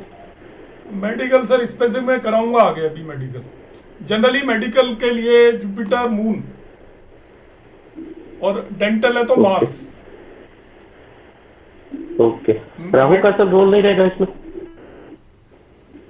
राहु का एक्चुअली रोल हो जाता है यदि हम जेमिनी कंसेप्ट लगाएंगे, उसमें थोड़ा सा डिफरेंस है। कारकांश लग्न से हम देखेंगे या पद लग्न से देखेंगे। यहाँ पर आपका वैदिक एस्ट्रोलॉजी के अंदर ऐसा कहा जाता है कि डॉक्टर बनने के लिए पर्सन का मून ड्रग्ड होना चाहिए। ड्रग्ड मून का मतलब मेलिफिक इन्फ्लुएंस होना चाहिए मून पे, क्योंकि हम जिसके मून पर मेलिफिक इन्फ्लुएंस नहीं होगा वो रोजाना मरीज नहीं देख सकता, ऑपरेशन नहीं देख सकता, डेथ नहीं देख सकता, कटिंग नहीं देख सकता, तो उसका मून आपका एफ्लिक्टेड होना चाहिए। फर्दर जुपिटर जो जीव का कारक है, हमें जब डॉक्टर हम बनते हैं तो हम एक पर्सन के अंदर इंजेक्ट करते हैं मेडिसिन, और इंजेक्ट करने के लिए हमारा जुपिटर का रोल आता है उसमें सबसे ज्यादा। तो दो मेन प्लेनेट जो है वो आपके जुपिटर एंड मून है। If you are a surgeon तो केतु का भी रोल आता है उसके अंदर, ओके सर, क्योंकि केतु कट करता है तो कट लगाने के लिए केतु का रोल आ जाता है। तो ये 3 प्लैनेट्स का रोल है। बेसिकली मैं वैसे भी एज ए प्रोफेशन ये मैं कराऊंगा डॉक्टर बनने के लिए क्या क्या चीजों की रिक्वायरमेंट होती है। आत्मकारक प्लैनेट का रोल भी होता है कि आपकी कुंडली का आत्मकारक प्लैनेट कौन है, वो आपका एज ए डॉक्टर आपका फील्ड बताएगा। आत्मकारक प्लैनेट ये बताता है कि किस फील्ड के अंदर एज ए डॉक्टर काम करोगे, क्योंकि डॉक्टर भी आजकल बहुत बड़ा वो हो गया profession. Right, thank you sir. Abha ma'am. Sir जय श्री राम। जय श्री राम। सर मुझे ये पूछना था कि जैसे कोई बच्चा कुछ साल तक पढ़ाई कर रहा है, फिर उसने पढ़ाई छोड़ दी, अब उसे पढ़ाई करनी ही नहीं है, उसे इंटरेस्ट ही नहीं आ रहा, तो सर वो कॉम्बिनेशंस कैसे चेक करेंगे? फिर क्या सीधा हम D24 पे कंक्लूड करेंगे, कैसे देखेंगे सर? D1 में भी आप देखिए कि उसमें आपका 8th और 6th हाउस का रोल आ रहा होगा, उनकी दशाएं आगी होंगी, या वो आपके 5th हाउस या 5th लॉर्ड को इन्फ्लुएंस कर रहे होंगे। 5th हाउस या 5th लॉर्ड 8वें भाव में जाकर बैठ गया होगा, 8th और 6th का आपका इन्फ्लुएंस होगा उस पर। यस सर, 6th हाउस का इन्फ्लुएंस है। हाँ, 8th का भी होता है डिसकंटिन्यूएशन एजुकेशन में, 6th का इन्फ्लुएंस होगा डेफिनेटली उसका। और दशाएं भी उन भावों से रिलेटेड आ जाती हैं उस समय पर। 6, 8, 12 से रिलेटेड यदि दशाएं हैं वो भी डिसकंटिन्यूएशन दे सकती हैं एजुकेशन के अंदर। और सर अगर D24 में लगन लॉर्ड मरकरी ही है और उसका प्लेसमेंट 8th हाउस में हो जाता है, हाँ तो वो थोड़ा नेगेटिव हो गया प्लेसमेंट। लग्न लॉर्ड का प्लेसमेंट 8th हाउस तो में सर ये बच्चा कह रहा पढ़ाई है, क्या कर रहा है? ये बच्चा कह रहा है पढ़ाई करूंगा ही नहीं, मतलब मुझे 17 साल का बच्चा है। हाँ। मतलब सर जो आपने अभी कॉम्बिनेशंस पढ़ाई ये सारी चीजें मेरे सामने हैं, तो जस्ट पूछ रही हूँ कि ये बोल रहा है पढ़ाई करूंगा ही नहीं। अब 10th के बाद ये मतलब 10th ड्रॉप कर दिया और अब पढ़ाई नहीं करूंगा, तो सर वही मैं देख रही थी, तो मैंने कहा एक बार बात करती हूँ आपसे। दशा कौन से लॉर्ड की चल रही है? सर सूर्य की फिफ्थ लॉर्ड की दशा चल रही है, सूर्य की, और मरकरी त्रिशदाय लॉर्ड है। 1 नंबर की कुंडली है ये, और यहाँ पे 6वें मतलब 6th हाउस की ही दशा चल रही है उसकी, अंतर्दशा। और सूर्य कहाँ पे बैठा हुआ है? सर 4th हाउस में। सूर्य 4th हाउस में बैठा हुआ है और 6th लॉर्ड की दशा है। यस सर, सूर्य की महादशा 5th लॉर्ड की और मरकरी की अंतर्दशा 6th लॉर्ड की। अच्छा, D24 में देखा आपने क्या कहाँ पे है? आप 8th हाँ जी हाउस में सर, बता रहे हो ना? सर मरकरी 8th हाउस में प्लेस्ड है D24 में। लग्न लॉर्ड भी है D24 का? लग्न लॉर्ड भी है। अच्छा, तो वो उसका प्लेसमेंट खराब हो गया ना लग्न लॉर्ड का एक्चुअली 8th हाउस। हाँ जी सर। तो जब आप D24 को एनालाइज करोगे तो वो आपका इंडिकेट कर रहा है कि उसका जो लग्न लॉर्ड है, D24 के लग्न लॉर्ड का यदि प्लेसमेंट खराब है तो D24 से रिलेटेड सिग्निफिकेशन में प्रॉब्लम आएगी सर्टेनली, क्योंकि D24 का लग्न Lord is nothing, it is education overall. Overall education को इंडिकेट करेगा वो। जी सर।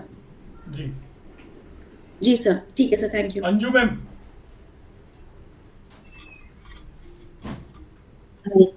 नमस्कार सर।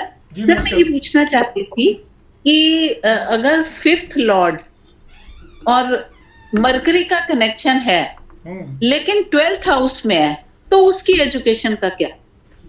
बाहर जाके पढ़ लेगा, बाहर जाके पढ़ेगा। Away from home, away from country. यदि 9th लॉर्ड भी इन्वॉल्व हो रहा है तो वो हो सकता है कि अब्रॉड जाके पढ़ ले। और आपका लग्न 4th हाउस पे एफ्लिक्टेड है तो वो हो सकता है विद इन कंट्री कहीं बाहर जाके पढ़े हॉस्टल में। 12th हाउस में यदि 5th लॉर्ड चला जाता है तो वो इंडिकेट करता है कि एजुकेशन अवे फ्रॉम होम। अच्छा जी। और भी कुछ मतलब हाँ, करेगा कि और बता एजुकेशन देता में? हूँ, पापा जी पैसे खर्च करके कराएंगे उसको इंजीनियरिंग, डोनेशन कैपिटेशन फी देके, एमबीए में और मेडिकल में 1 करोड़ रुपए देके उसको मेडिकल कराएंगे पापा। ये भी अच्छा, कॉम्बिनेशन पढ़ है। लेगा लेकिन हाँ, खर्चे करके पढ़ेगा, मतलब पढ़ेगा तो क्या, वो खर्चे करके डिग्री खरीदी जाएगी, तो डिग्री अच्छा। तो उसी को मिलेगी ना, डॉक्टर एक्स, तो वो चाहे पापा जी ने पैसे खर्च किए हो, वो अपने नाम के आगे डॉक्टर लगा के घूमेगा। ठीक ठीक। ज्योति मैम, ज्योति कृष्णन मैम।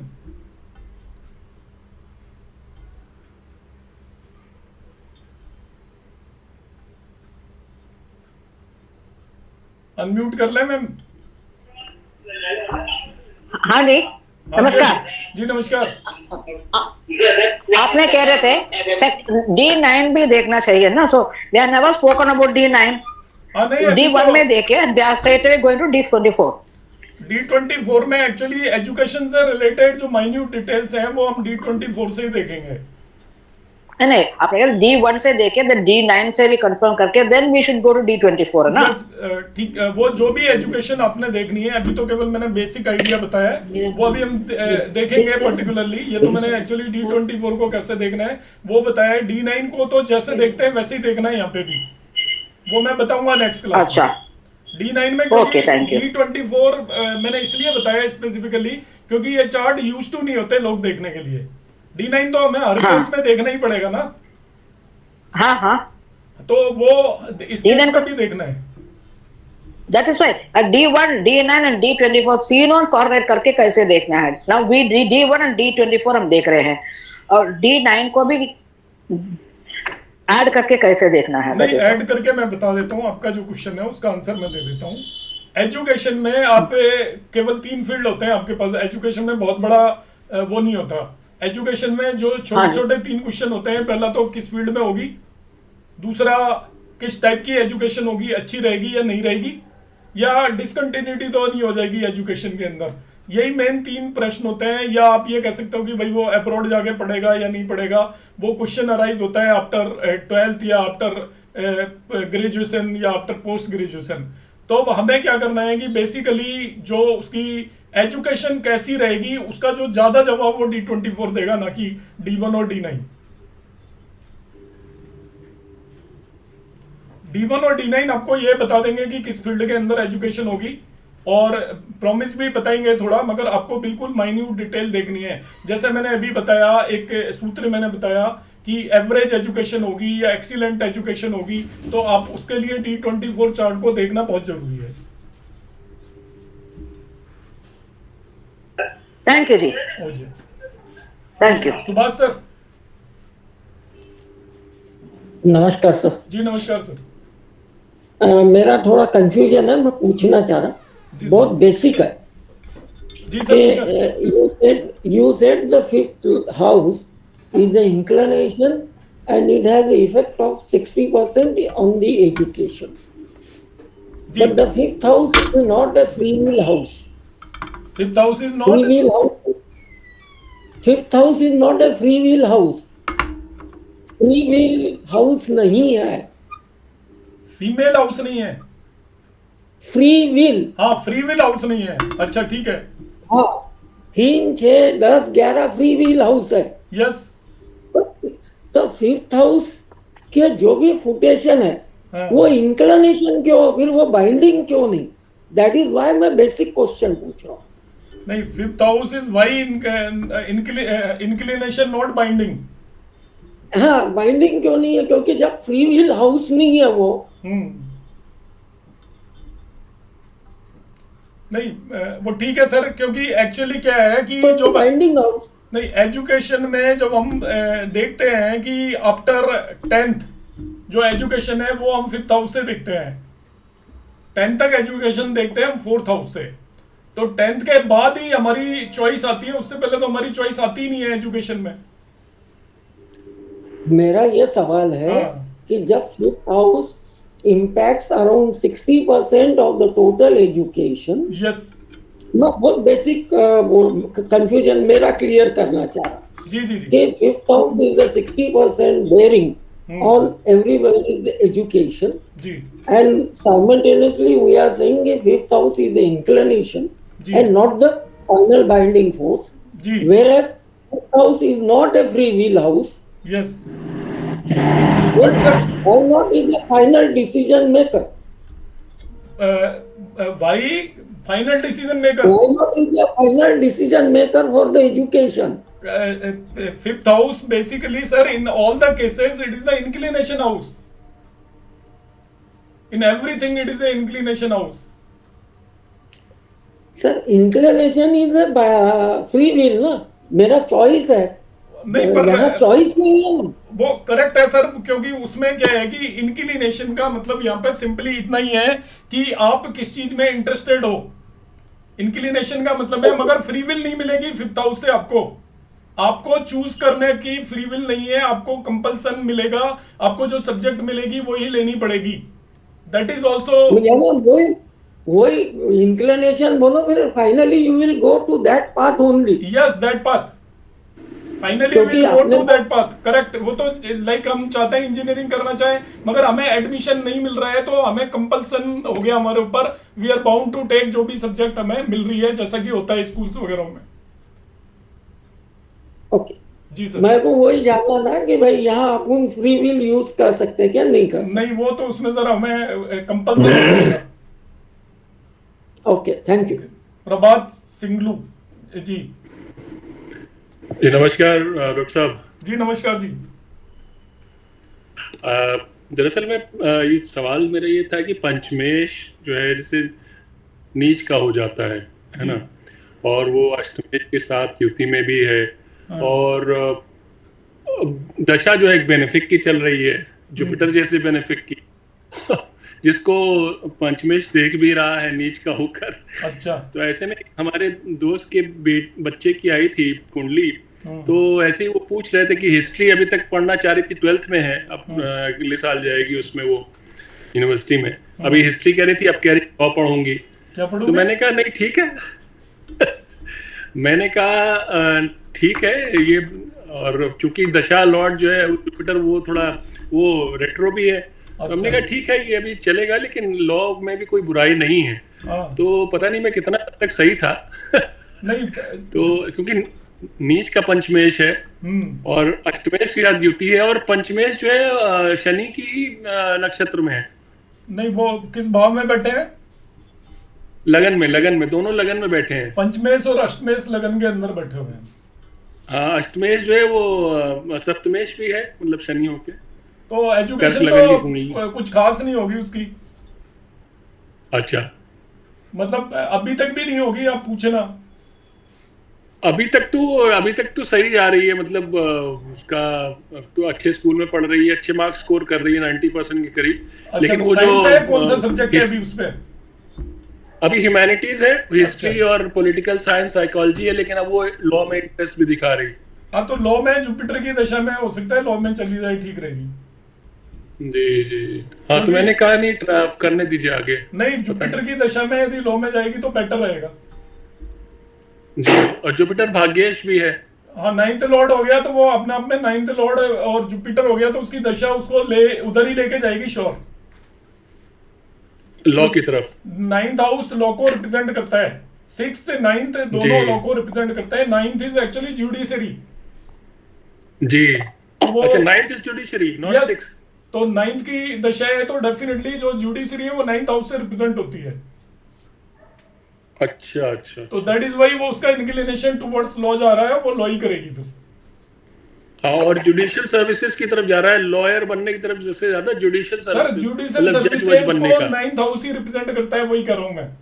जजेस जो देखोगे वो 9th हाउस से देखोगे आप. Thank you. जी. पार्थ सारथी. प्रणाम सर. जी प्रणाम सर. लॉ के लिए प्लेनेट सैटर्न और जुपिटर दोनों में कौन सा है? दोनों है. हाँ, एक कर्म कारक है, एक अच्छा. आपका धर्म कारक है, तो दोनों है. न्याय तो सैटर्न नहीं करता है, आपके हमारे साथ भी. और अभी किसका इन्फ्लुएंस ज्यादा रहता है सर? शनि की दशा भी चल रही है, अंतरदशा. अच्छा, तो वो तो परफेक्ट कॉम्बिनेशन हो गया.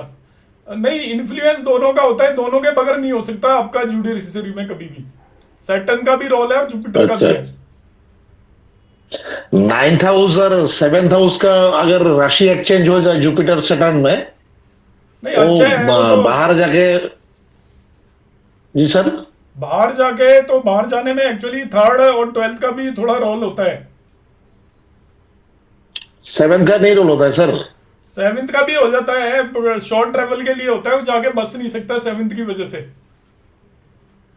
अच्छा अच्छा, अब्रॉड जा दोनों सकता का है। अगर लॉट का एक्सचेंज, 7th हाउस और 9th हाउस का लॉट का दोनों का एक्सचेंज हो जाए, हाँ नहीं ठीक और है, बाहर मतलब बाहर ज्यादा जाके नहीं, स्टेट education लेगा स्टेट थोड़े दिन। दूसरा स्टेट में एजुकेशन ले रहा है। हाँ ठीक है, वो बाहर का मतलब अवे फ्रॉम कल्चर बेसिकली मानते हैं हम। हाँ जी जी, जी ज्यादा दिन नहीं रहेगा ना। हाँ, वो तो फिर वापस आ जाएगा यदि 7th है तो, मगर यदि 9 12th का कॉम्बिनेशन बन रहा है तो फिर लॉन्ग टर्म बाहर रह सकता है।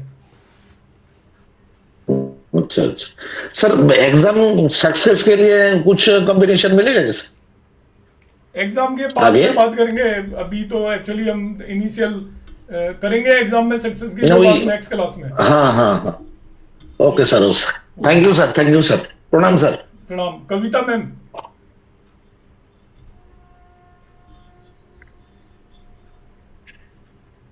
प्रणाम सर जी। प्रणाम मैम। सर जी, 5th लॉर्ड अगर 5th हाउस में ही बैठे तो वो एजुकेशन के लिए अच्छा है वो? नहीं अच्छा तो नहीं है,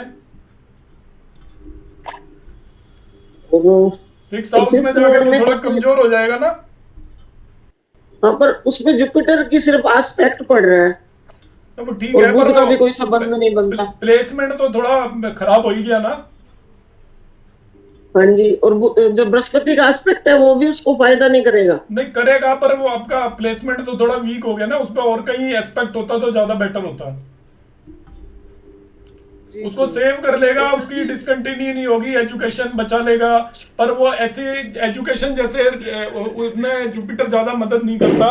जुपिटर मदद करता है लिविंग सिग्निफिकेशंस में, ज्यादा हेल्प करता है कि उसको डिजीज वगैरह नहीं होगी, संतान से परेशानी में बचाएगा उसको, क्योंकि 5th लॉर्ड सर जी, आपने ये बताया कि बृहस्पति का संबंध पंचम से हो तो अच्छा होता है। अच्छा है, बृहस्पति की उसका प्लेसमेंट भी तो खराब हो गया। बृहस्पति की सिर्फ राशि है वहां पे, बृहस्पति का उस पे असर भी नहीं पड़ रहा, मतलब नजर भी नहीं है, और वहां पे पहले भी प्लेनेट भी बैठ गए जैसे केतु मंगल। अब मैडम आप तो कहाँ ले गए उसको? अभी तो कुछ पूछ रहे थे, अभी आप कहीं और ले गए। अभी तो कह रहे थे जुपिटर का एस्पेक्ट है, अभी कह रहे हैं उसकी राशि है, और वो भी एस्पेक्ट भी नहीं है। वो दूसरा चार्ट था सर, ये दूसरा जैसे अब चार्ट में डिस्कस करो, आप क्वेश्चन पूछो, कोई स्पेसिफिक पूछना है तो चार्ट में डिस्कस करो। मतलब बृहस्पति की राशि हो तो भी अच्छा है वहाँ पंचम भाव में। राशि से कैसे अच्छा हो जाएगा? बृहस्पति की राशि में यदि कोई प्लेनेट बैठा हुआ है तो वो अच्छा ही होगा। मरकरी बैठा है वो तो नीच का हो जाएगा, कैसे अच्छा होगा? ठीक है सर। जी जी, वैभव जी। जी नमस्कार सर। जी नमस्कार जी। सर मैं पूछना चाह रहा हूँ, जैसे जी आ रहा हूँ तो सर उसको कैसे लेंगे सर? क्या आपकी आवाज कट गई थी, फिर से बोलिए।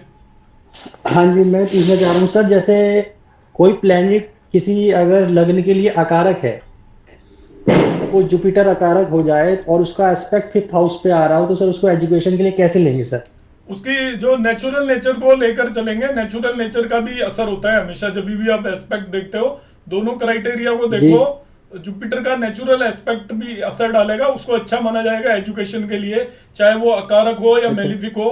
क्योंकि एजुकेशन में जुपिटर और मरकरी अकारक होते हैं भी, उनके जो नेचुरल सिग्निफिकेशंस हैं उनको वो एनहांस करेंगे। ओके सर, अगर नीच होकर के दृष्टि दे रहा हो तो भी कोई बात नहीं, दृष्टि वगैरह में नीचे नहीं देखते। जी थैंक यू सर।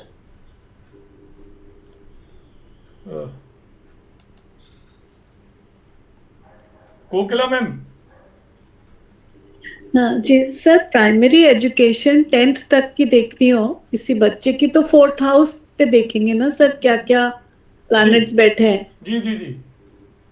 तो सर अगर मेलेफिक भी बैठे, नेचुरल ही नेचर देखेंगे प्लैनेट्स का, नेचुरल मेलेफिक भी है, बेनिफिक्स भी है, तो इसको कैसे रीड करेंगे? अप डाउन होगा ये मान के चलो आप। अप डाउन होगा। और सर यहाँ पर अगर लगन लॉर्ड, सॉरी नहीं, अगर फिफ्थ लॉर्ड मार्स है और वो ही देख रहा हो फोर्थ हाउस को, तो वो तो नेचुरल मेलेफिक ही माना जाएगा ना? हाँ, नॉट कि वो फिफ्थ। नहीं, मेलिफिक भी माना जाएगा, मेलिफिक भी माना जाएगा और एज ए फिफ्थ लॉर्ड भी आप कह सकते हो। और अगर ऐसे ही लगन लॉर्ड भी अगर मेलेफिक हो, मंगल हो और वो देखे, तो वो मेलेफिक ही लिया जाएगा। मतलब दोनों चीजों को कंबाइन करना है आपको, दोनों चीजें, तो वो थोड़ा अच्छा भी करेगा और खराब भी करेगा। हाँ, दोनों तरीके से करेगा। एक्चुअली जो मेलिफिक होता है, मैंने कई बार बताया है कि जो नेचुरल मेलिफिक है वो क्या करता है, लिविंग सिग्निफिकेशंस को खराब करता है, मगर जो आपके मेटेरियलिस्टिक चीजों को खराब नहीं करता। जी, तो एजुकेशन में वो नहीं ठीक कर करेगा। देगा। फिफ्थ हाउस को मेलिफिक देखेगा, इंजीनियर बना देगा, आईआईटी में सिलेक्शन करवा देगा।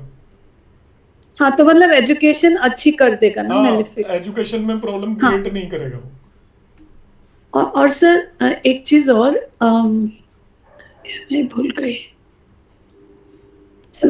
एकदम। कोई बात नहीं, अभी और ले लेता हूँ क्वेश्चन, फिर आप याद कर लो उतनी देर में। परवीन जी। सर नमस्कार। सर छोटे छोटे 2 क्वेश्चन है। जैसे हमारे पास टाइम कंफर्म नहीं है, तो D20 मतलब जो हायर डिवीजन है उसका कंफर्म नहीं हो पाता, तो उसमें अगर हम नेटल चार्ट के लगन का और पंचमेश का एक्सेस देखें 6-8 में या 9-11 में, 3-11 में है, तो उससे कुछ आइडिया लग पाएगा सर? 6-8 में किसमें? D1 चार्ट में? नहीं, D24 में से बहुत टाइम कंफर्म नहीं है, 2-4 मिनट का फर्क है, तो वो तो पता नहीं लग पाएगा। लेकिन जो हमारा एक्सेस है वो तो एक्सेस का आइडिया लग ही जाएगा सर, क्योंकि राशि का तो पता लग ही जाएगा कौन सा भाव किस राशि में, कौन सा ग्रह है। अगर शनि है, मंगल है, वो तो इतनी जल्दी बदलेंगे नहीं सर। नहीं, वो तो पता लग जाएंगे क्या लगने बदल जाएगी ना, तो वो फिर एनालिसिस कर सकते हो करने को। तो एक्सेस तो पता लग ही जाएगा सर। नहीं, पर एक्सिस से उतना डिविजनल चार्ट में एक्सिस यूज करोगे तो कोई फायदा नहीं है ज्यादा। ठीक है सर। दूसरा कुछ नहीं है, जो अभी शुंगलू जी ने पूछा था आपसे, उसमें मंगल जो है कर्क लगन में बैठा हुआ है, शनि के साथ बैठा हुआ, हालांकि शनि अष्टमेश है, लेकिन आपने स्टेट फॉरवर्ड कह दिया कि जो है एजुकेशन खराब जाएगी। और मंगल लॉजिकल ग्रह है और लगन में बैठा हुआ है, और हालांकि अष्टमेश है, गुरु कारक भी ठीक है, गुरु की पोजीशन भी ठीक है, तो हम स्टेट फॉरवर्ड कैसे कह सकते हैं कि एजुकेशन कर देगी? अष्टमेश कैसे ठीक करेगा एजुकेशन, बताओ मुझे। नहीं, तो बाकी तो डेंट तो लगा ही रहा है अष्टमेश, लेकिन बाकी चीज तो ठीक है सर। पंचमेश भी लगन में तो और कारक भी ठीक है, नीच क्या हो गया बैठा हुआ है? गुरु पंचमेश लगन में होने से क्या है, नीच का बैठा है ना। ओके, लगन को भी खराब कर रहा है वो तो।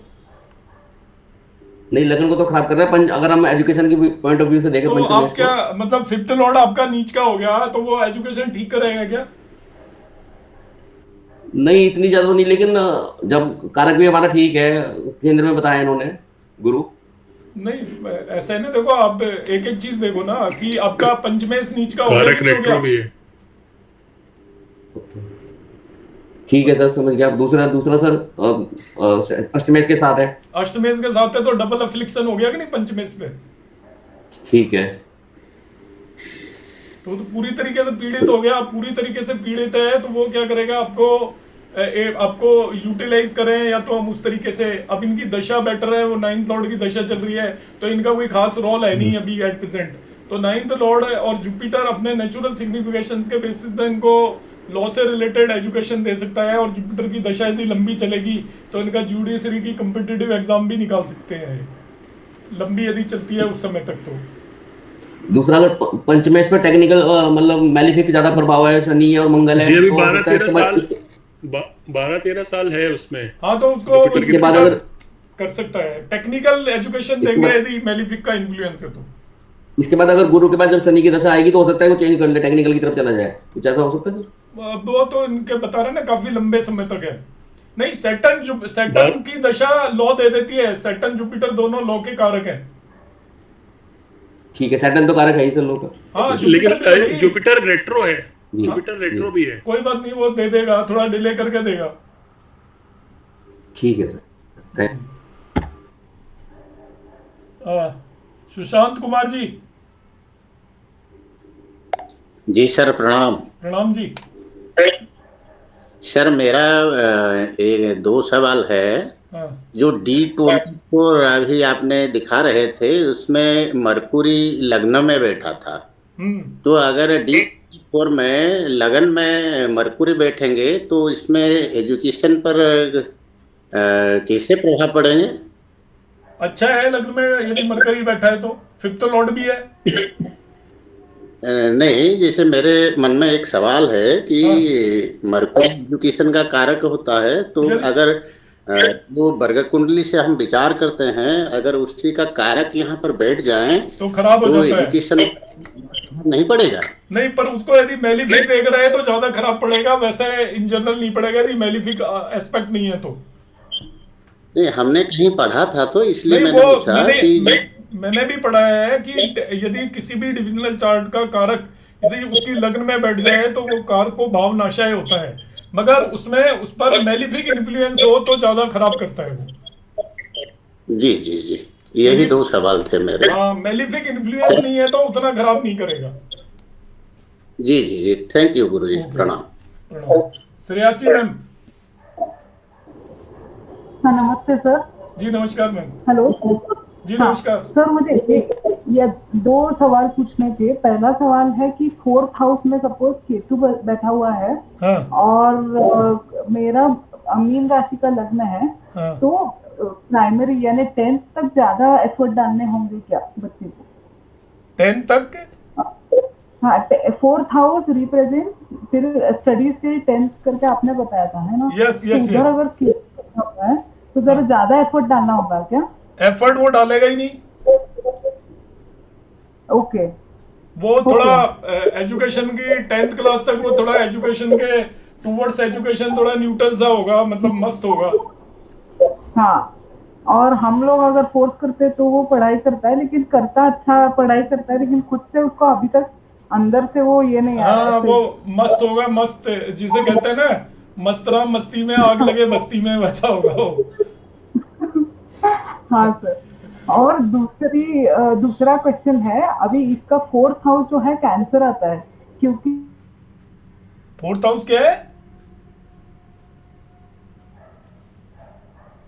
हुआ है तो इसका मून जो है वो 12th हाउस में बैठा हुआ है, तो इसका फॉरेन लैंड में एजुकेशन रिप्रेजेंट करता है क्या? बिल्कुल है, आपके पैसे भी खर्च करवा सकता है, पैसे तैयार रखना 12th में आएगा जब उसके बाद।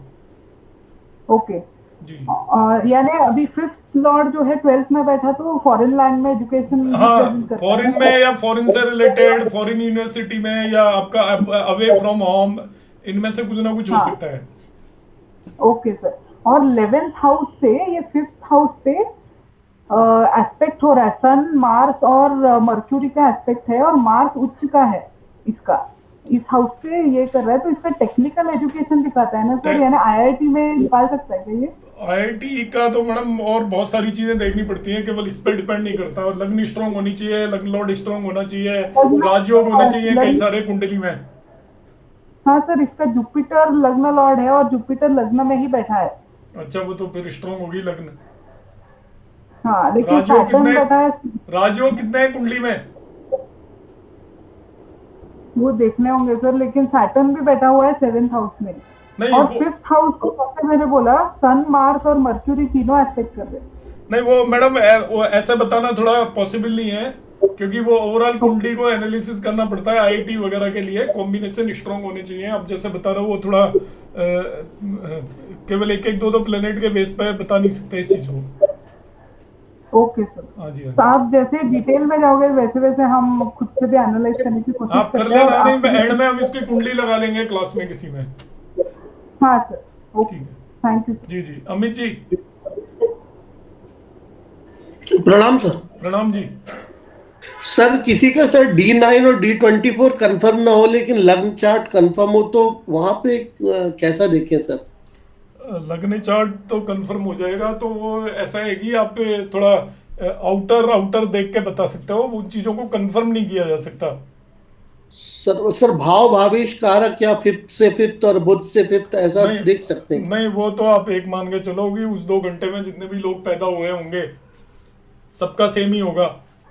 वो तो सेम ही होगा सर। तो मैं सबके हाँ, सबके फ्यूचर वो अब भविष्य एक जैसा थोड़ी हो सकता है। उनमें से कोई लोग 10th भी पास नहीं करेंगे, हो सकता है स्कूल भी नहीं जाएंगे, और उस ड्यूरेशन में कई लोग IIT में भी सेलेक्ट होंगे, IAS ये भी तो बन है सर, जाएंगे। फिर भी अधिकतर हो जाता है सर ऐसा, तो उसके लिए कोई मतलब क्या करना चाहिए? नहीं देखो, एस्ट्रोलॉजी का जो सूत्र है वो तो यही है कि टाइम करेक्ट है तो ही एस्ट्रोलॉजी है, यदि टाइम करेक्ट नहीं है तो वो तो फिर थोड़ा आप श्योर नहीं हो ना बताते टाइम की, जो चीज हम बता रहे हैं वो होगा भी कि नहीं होगा। अब जो भी बताना चाहो बता सकते हो, but it is not sure. Sir साथ साथ क्या प्रश्न कुंडली लगा के कर सकते हैं क्या? करिएगा, प्रश्न कुंडली भी लगा के आप कर सकते हो, मगर प्रश्न कुंडली की भी उतनी रिलायबल नहीं है। मतलब मैं आपको प्रैक्टिकल चीज बता रहा हूँ, थ्योरेटिकली तो मैं कह दूंगा कि प्रश्न कुंडली है लगा सर, दो। मगर ऐसे बहुत आते हैं ना, ट्रांजिशन पे ये नवमांश भी चेंज हो गया तो D24 की तो बात ही छोड़ दे। हाँ, नवांश भी चेंज हो जाता है। यस सर, तो फिर वहीं पे अटक जाते हैं। नहीं, पर उसको करेक्ट करने के तरीके हैं भाई, बर्थ टाइम रेक्टिफाई करो, बिल्कुल एक्यूरेट तरीके हैं, उसका सही टाइम आ जाएगा। वो तो क्लास होने वाली है सर। नहीं क्लास नहीं, अदरवाइज भी मैं बता रहा हूँ बर्थ टाइम क्या होता है कि आपको केवल उसके 2-4 करेक्टरिस्टिक, आपको राशियों के करेक्टरिस्टिक पता होने चाहिए, उसके बेसिस पर आप बर्थ टाइम करेक्ट कर सकते हो किसी का भी, कि इसका आप नवांश बना लीजिए और 2-4 इवेंट उसके आप देखिए क्या है, उसका इंटरेस्ट एरिया कौन सा है, उसके बेस पर आप नवांश को चेंज करके आगे पीछे कर सकते हो इजीली। यस सर, नवमांश तो एटलीस्ट करेक्ट हो जाएगा। हाँ, बस तो नवांश करेक्ट हो जाए वो काफी हद तक आपकी प्रेडिक्शन को एक्यूरेट दे देता है। Yes sir, thank you sir, thank you. चलो सर, नमस्कार सभी को। नेक्स्ट क्लास फिर अब सर। सैटरडे होगी। सर एक सेकंड सर। जी सर आपने बोला वो 5th लॉर्ड 5th में ही बैठेगा, तो वो खराब क्यों करेगा कारक को भावनाशम के वजह से? नहीं, 5th लॉर्ड 5th में नहीं, किसी भी डिविजनल चार्ट का जो कारक होता है ना, अच्छा, वो लग्न में बैठ जाए। जैसे आपका शुक्र पुरुष की राशि D9 की लग्न में जाकर बैठ जाए और उसको मेलिफिक प्लेनेट देख ले तो वो उसकी मैरिज होना मुश्किल हो जाएगी। जुपिटर कन्या लड़की की लग्न में जाकर बैठ जाए D9 की में और मेलिफिक उसको देख ले तो उसकी मैरिज होना मुश्किल हो जाएगी। डिलेड मैरिज तो होगी पक्का, और डिनाइल ऑफ मैरिज का कॉम्बिनेशन है। ऐसे ही D24 की लग्न में मरकरी जाकर बैठ जाए और उस पर मेलिफिक इन्फ्लुएंस हो जाए तो वो पर्सन बड़ा मुश्किल है, पढ़ाई में उसको दिक्कतें आएंगी, डिफिकल्टीज आएंगी। ये है मतलब इसका। सर ये तो ठीक है, पर पहले किसी ने बोला था 5th लॉर्ड 5th में ही बैठा है तो वो खराब कर रहा है क्या? नहीं, वो यही बोला था वो उन्होंने, D24 की लग्न में मरकरी बैठा हुआ है तो कैसा होगा ये पूछा था। क्योंकि मेरे घर में 2 चार्ट्स हैं 5th लॉर्ड 5th, तो वो तो एजुकेशन बहुत अच्छी रही तो वो तो अच्छी होगी। 5th लॉर्ड 5th में बैठ गया तो वो तो स्ट्रांग हो गया ना, 5वां भाव। बहुत स्ट्रांग एजुकेशन रही। हाँ तो स्ट्रांग है, वो स्ट्रांग कॉम्बिनेशन है। ठीक। Good night sir. Good night जी, गुड नाइट, नमस्कार सभी को।